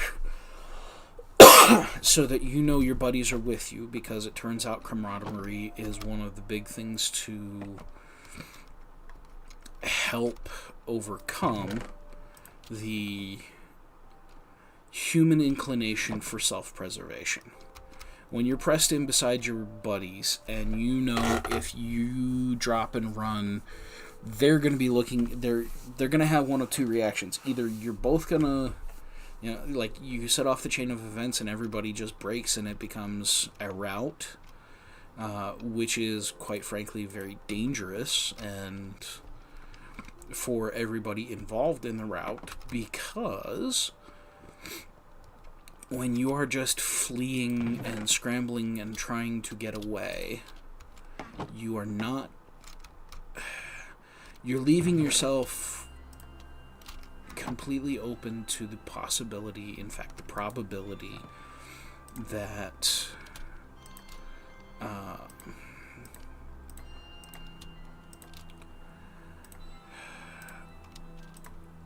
you're leaving yourself vulnerable to the organized force to come in and just completely decimate you, because you have no order, there is no support. They're going to destroy you even more so because you can't offer organized resistance. So that's one thing that's going to happen if you cut and run, or could happen if you cut and run. And the other thing is, that's a situation, being part of a unit, if you run and nobody else does, everybody else in that unit's going to come back after, however many of them survive the battle, they're going to come back to you and go, what the hell was that? Even though they know, because of course they were scared too, but even though they know what you were doing, they're going to shame you for being a coward, because you left them high and dry. And so you had this, like, hey, let's have everybody elbow to elbow, that it will prevent. It gives you that self-assurance of, I'm not in this fight alone, which makes soldiers more likely to stand their ground and fight out a battle. But like I said, the other thing that we know, because we have reports pretty much from the time that firearms were invented, that you have plenty of reports of guys just, they will find anything they can do to not actually be in combat. Like, they may be there, they may be taking fire, all of that kind of thing, but they're going to do everything they can to not actually be actively involved. It's a long-studied phenomena. It is a major deal. It's a well-documented circumstance that happens on battlefields. And so when you're talking about having all of these musketeers lined up, they all have their guns, and they are, they're attempting to do battle. They're just not gonna do things to peak efficiency. That's just not how humanity copes with that kind of circumstance. And so to sit there and be like, oh, well, it's the gun's fault that so many, that they had to use the meat wall tactics. I don't think so. I think a lot more of it has to do with the fact that, by and large, humanity is not wired to simply cause destruction to other human beings. Like, it's just something we really don't try doing.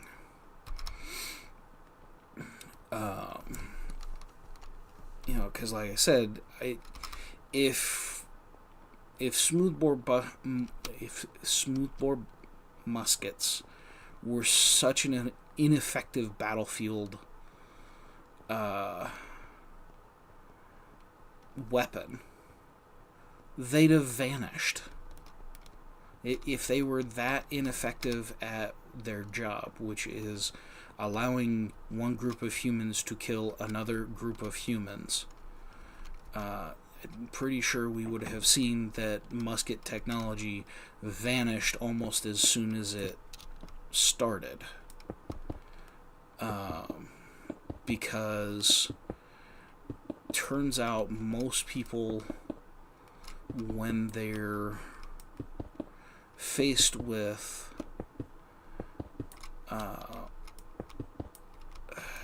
technology that is meant to keep them alive, want that technology to be something that is effective. If it wasn't effective, they don't depend on it.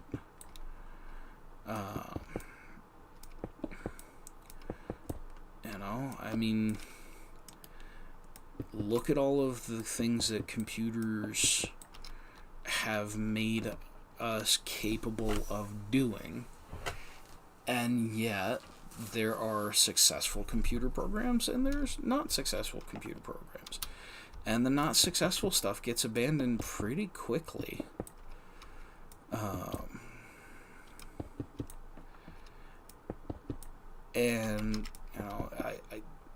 When you're putting people's lives at stake, like I said, this is the weapon of war.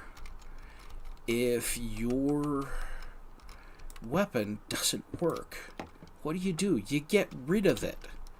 Because otherwise, the next time that you go into combat, you're going to go, I'm probably going to die because I was not provided a means of keeping myself alive. And we don't see that. We see that there are improvements that end up getting made to firearms that make them more efficient. Like one of the biggest leaps forward that was ever made by firearms manufacturers is the repeatable shot. It is the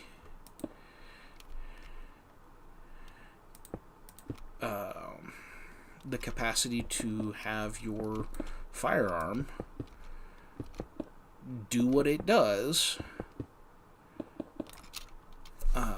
repeatably and reliably at that point. And that comes from making weapons that are reliable. And like I said, the notion of being able to shoot it without the lengthy process of muzzle loading became one of the major influences on modern weapons.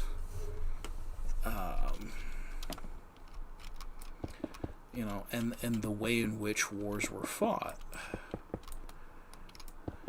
because we were able to reliably defend ourselves. And this is one of the... trying to think how to... The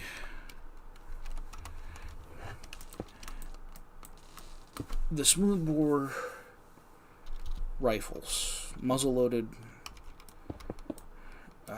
rifles, muzzle-loaded muskets,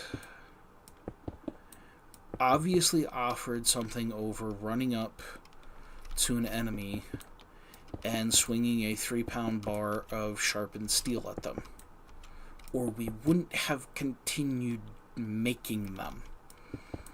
So it clearly had some kind of combat efficiency that generals and soldiers all noticed and went, if we're going to be doing this whole, we're going to kill everybody on the other side, let's do it with these.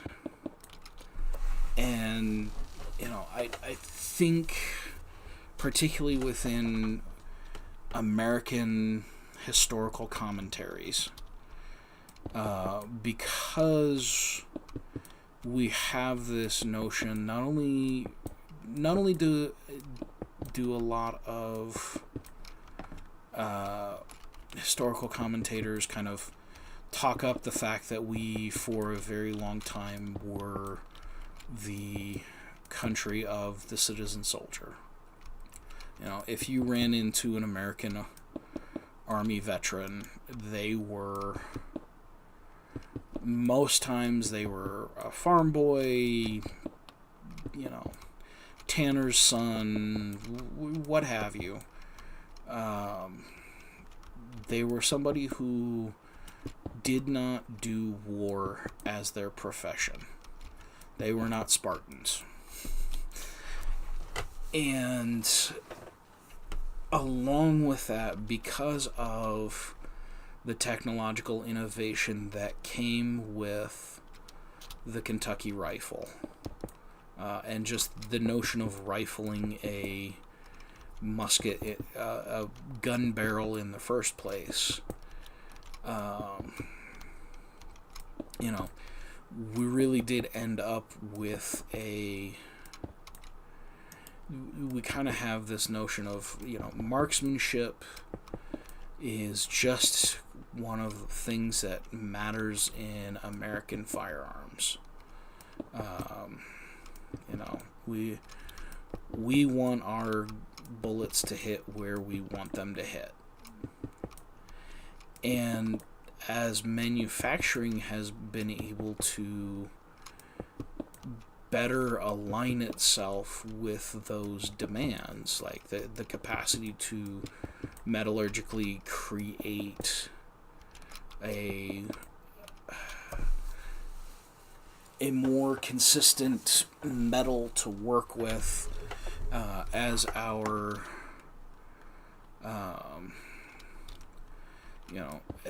as the metallurgy improved, so did our capacity for machining,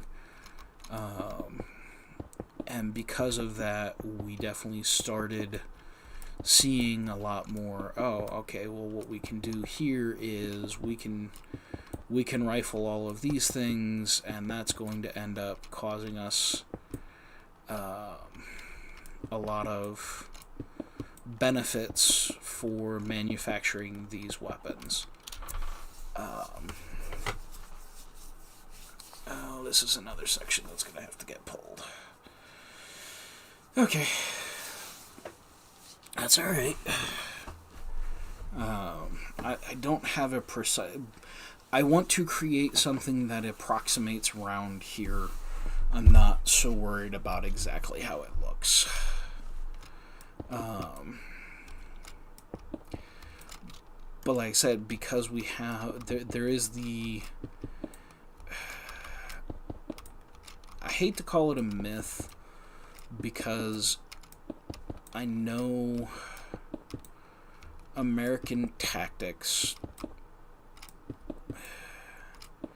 We kind of have two versions of American tactics that have come along over the years. And some of that is based on the traditions long established by the Army, which, those of you who are in the Army, what have you, happy 250th. You are one of the oldest institutions that America has, and have done some incredible work over the last 250 years.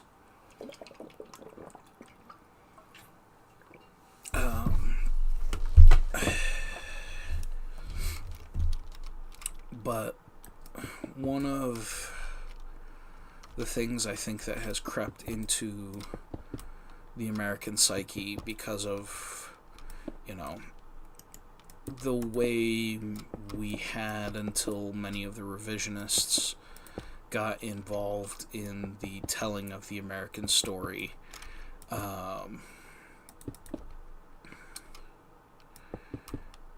You had this idea that, the big reason that we beat the British wasn't so much that they had tactics that did not adapt to ours, because they understandably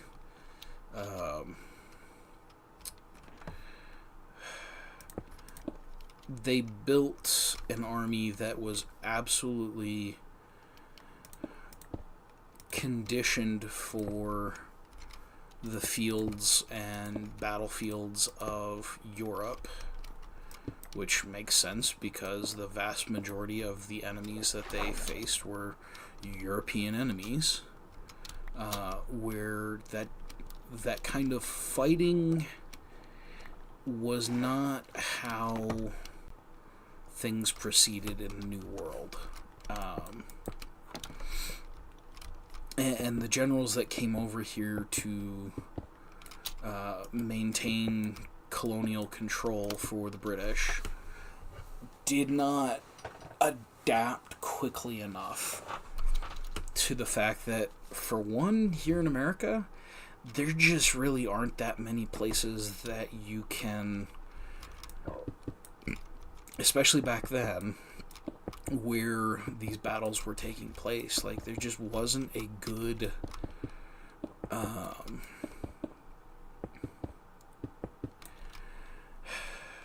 there weren't good places for the open field battles of Europe.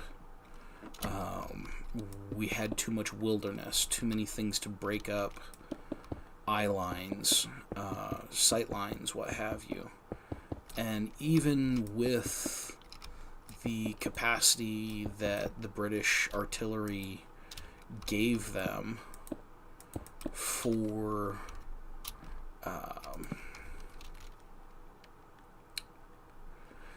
having control on a battlefield,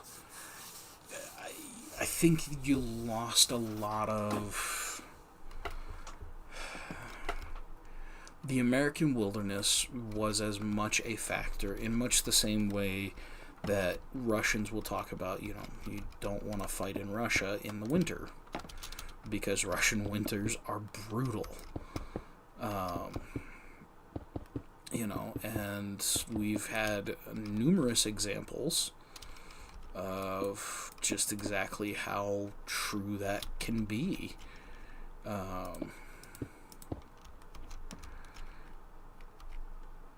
And this is one of those cases where the Americans took advantage of their knowledge of their homeland, because by the time of the American Revolution, the vast majority of those who comprised our army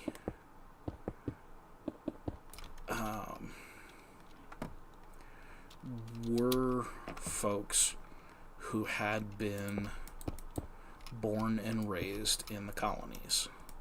It's not exclusively true, so don't sit there and be like, well, actually. But a lot of the folks who encouraged the break from the European powers were folks who had built their lives here, had probably never been back to Europe.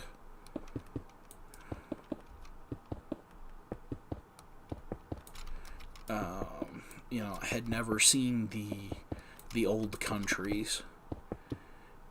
And so that was part of what drove the notion of splitting away in the first place was, wait a minute, we don't live back there. We came here to live our lives apart from the system that you guys used. And so we're going to do things our way now. And understandably, for an empire-building country like, where Britain was at that point in time, well, they didn't take too kindly to people who they saw as subjects going, yeah, no, we don't think so. And so very understandably, they went, you're still part of us. And if you don't want to be part of us, that's okay. We're going to tell you, and we are going to make it very clear just how much of a part of us you really are. And Americans decided, no, that's not how this goes. That might have been how our fathers were okay with it, because many of them had come from the old country, and so the notion of serving the king was still kind of part of their psyches. You respected the old country because that's where you came from, and that was, you were you were British, you were Irish, Scottish, German, Dutch, whatever, and you respected the ways of the old country. And basically what happened here in the States, if you haven't done any good research on it, is there was a monarch who decided that he was going to pass off his failures onto his subjects in the colonies, and those failures became something that we went, wait, whoa. We didn't have anything to do with this. You screwed it up. You need to fix it. Why are you taking, we are British citizens. Why are you overtaxing us but not taxing the people that are living? Is it because we live 3,000 miles away across a lake? And that was what led us to do what we did. It was because it went, whoa, you're not dealing with your citizens. Even though we live in another part of the world, you're not dealing with us the way that other citizens are dealt with. And that's not okay. And basically, if you start looking into what happened with the American Revolution, it was very much a case of sitting here going, okay, you're not treating us the way we ought to be treated as citizens of your empire. We want you to redress this. When that was refused, they went, okay, if you're not going to treat us with our due as citizens who happen to be a long ways away, that's fine. We don't want you here. Go away. And again, then you start getting into the fact that, so much of American life by that point was, it had its own patterns. It was really starting to develop its own. It was no longer British in the way that living in London would have made you British in those days. There were certain things like, the common law. There were definitely things that made it much more British than other things. But it's where we started taking on identity as Americans. And it took us a while to have, I still think one of the biggest things that made Americans go, we are Americans and not any other people group, actually had to do with where we decided things would go after the Civil War. That was, I think, yes, you have ideas like Manifest Destiny and some of the other things that were early indications to America that this is America.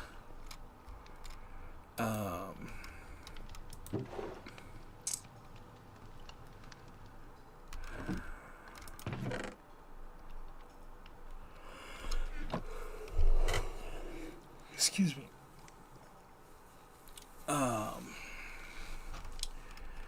And because of,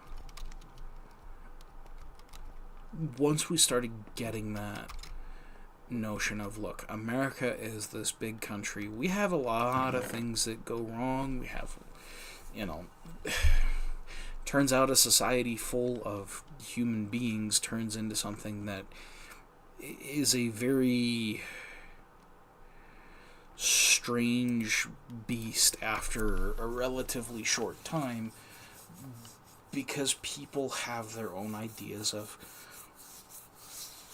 how life should go. And again, it's there. Anybody who doesn't agree that America had struggles has not actually studied history. But I would also hasten to say, if you don't think that we have one of the better societies to deal with the inadequacies of human thought, then you really don't understand what the founding fathers really put into the Constitution. Because, for all that, yes, there are certain parts of that I will defend pretty much to the death, because I think they are that important. I think they are that much the reason that America is the country it is.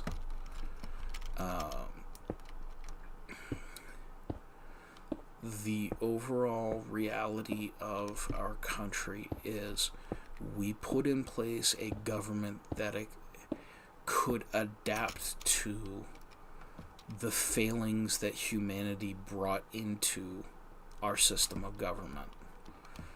It's why so many parts of it can be adjusted.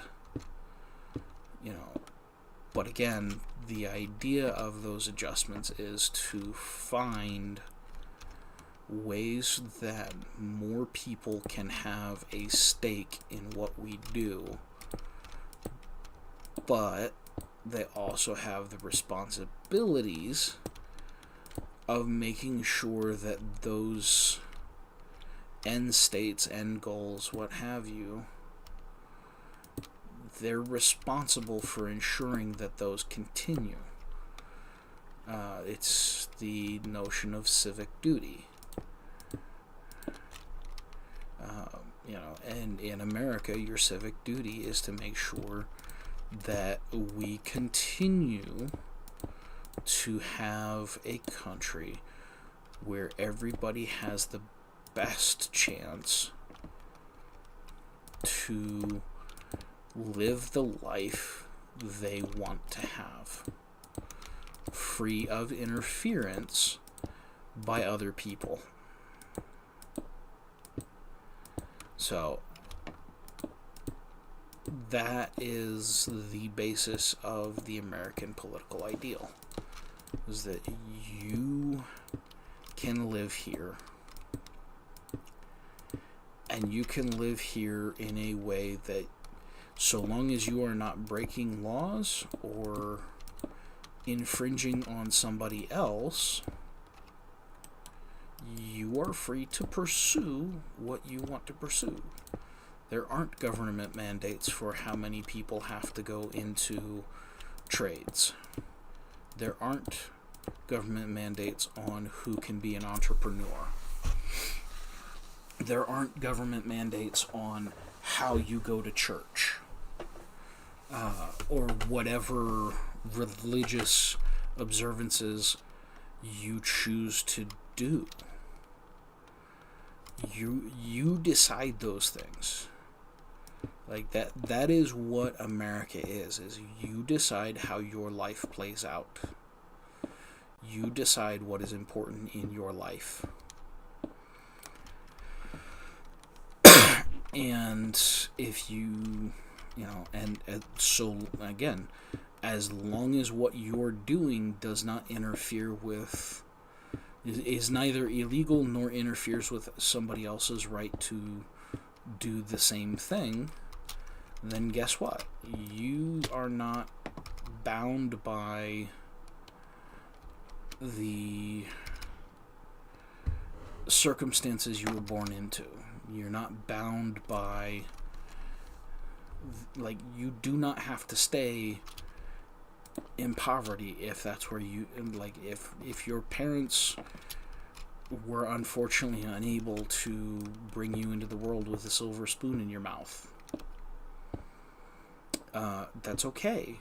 You have the chance to take responsibility for your life, and maybe you can provide that for your children.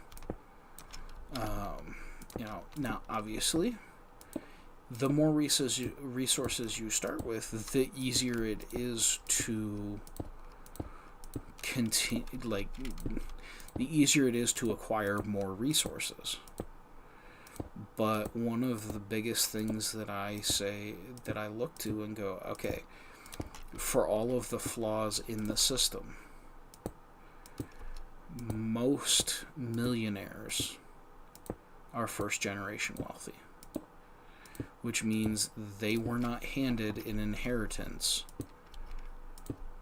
and they just live off of that. It means they took the money, time, and resources that they could get a hold of and built the wealth that they have. You know, what they have is from their own hands.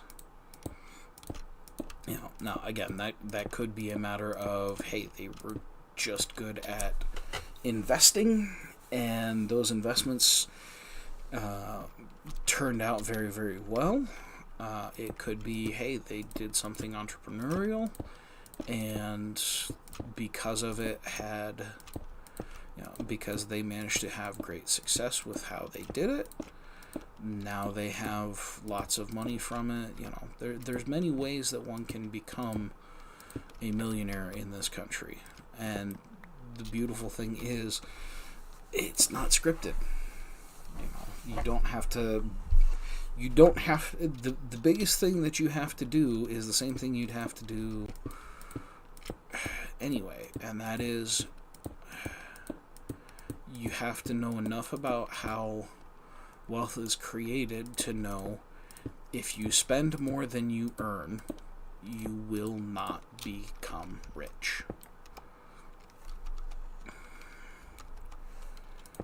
If there is more going out than comes in, you will not prosper.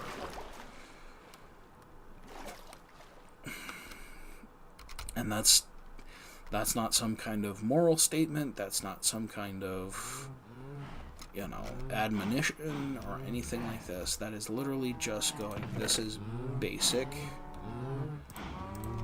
math. If you are operating in the negatives, you cannot positively generate things. Now, yes, I recognize a lot of credit card, debit cards, what have you. Like, there's a lot of ways in which you now can get to the point where you have interest that makes your money grow. Some of that is far more what I would consider to be, how shall I say it? The moral side of how you get your money, I do think matters. But the simple act of acquiring money is not a moral thing one way or the other, so long as you understand that, a good family person is taking care of the needs of their family with the resources they have. If you will, a good man makes his family safe. Provides the world in which they can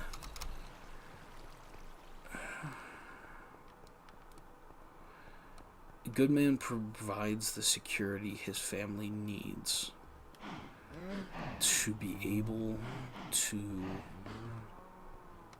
make the most of their time, because they are not worried about their own safety. It is not the primary concern they have about the lives that they're leading.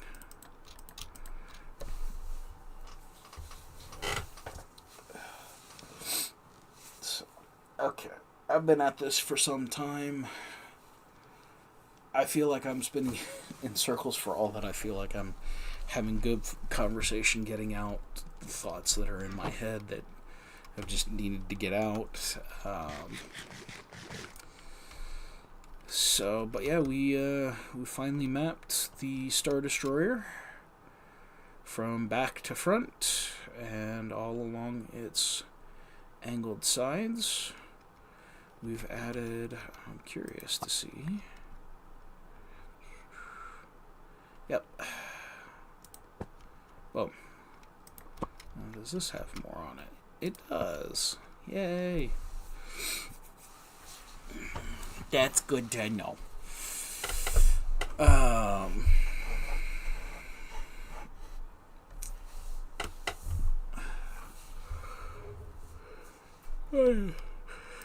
I'm actually curious. I don't think it's going to show because I've already filled in the other parts of it. Let's take a run down here and see if it renders more in or not. Some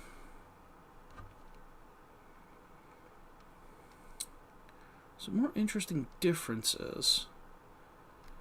And yeah, you can see, because it's actually it's weirdly a negative.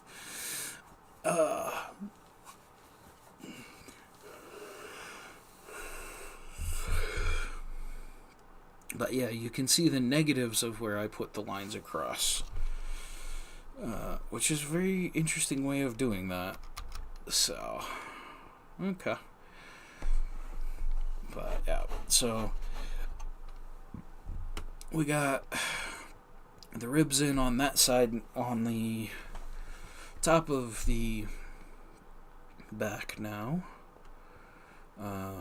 We went ahead and put in what I think will end up being part of the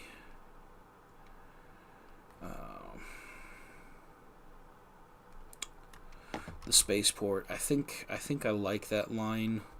It's not right on top of everything, but I think, especially as I start building buildings up with it, it's going to start feeling a bit more pinched off to have such a massive spacecraft in the area.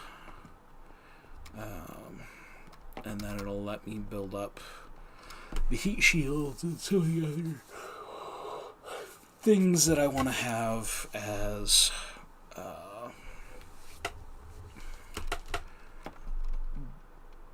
evidence of what's going on here. So, alright, we're going to do this and that to cut back to just me. Howdy, folks. Once again, I am TanktheElder, and this is my forever world. Again, the first major project here is obviously building a Star Destroyer. I've been having some fun with that. We're going to keep up these live streams for as long as we can. Again, when Alora and I get time, one of the things that we intend to do is to shoot some Magic the Gathering content for the channel. And while I don't want to push her into something she may not be super comfortable with, I know one of the games that she'd like to play, and I would love to see that her get herself organized to do it. Excuse me. Would be playing through WoW. She very much enjoys World of Warcraft, and so I think it would be a lot of fun for you guys to see her builds and all of that. But yeah, so we've got more things coming. Again, nice early morning streams if you guys can have time to drop by.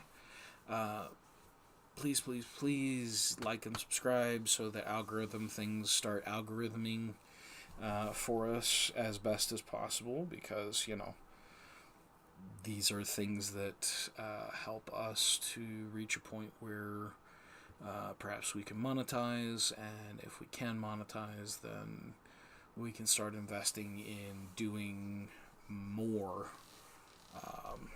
for all of this. So that we really do have something special to offer everybody. But yeah, for now, I am going to call it here. Thank you for joining us, and I will catch you guys in the next one.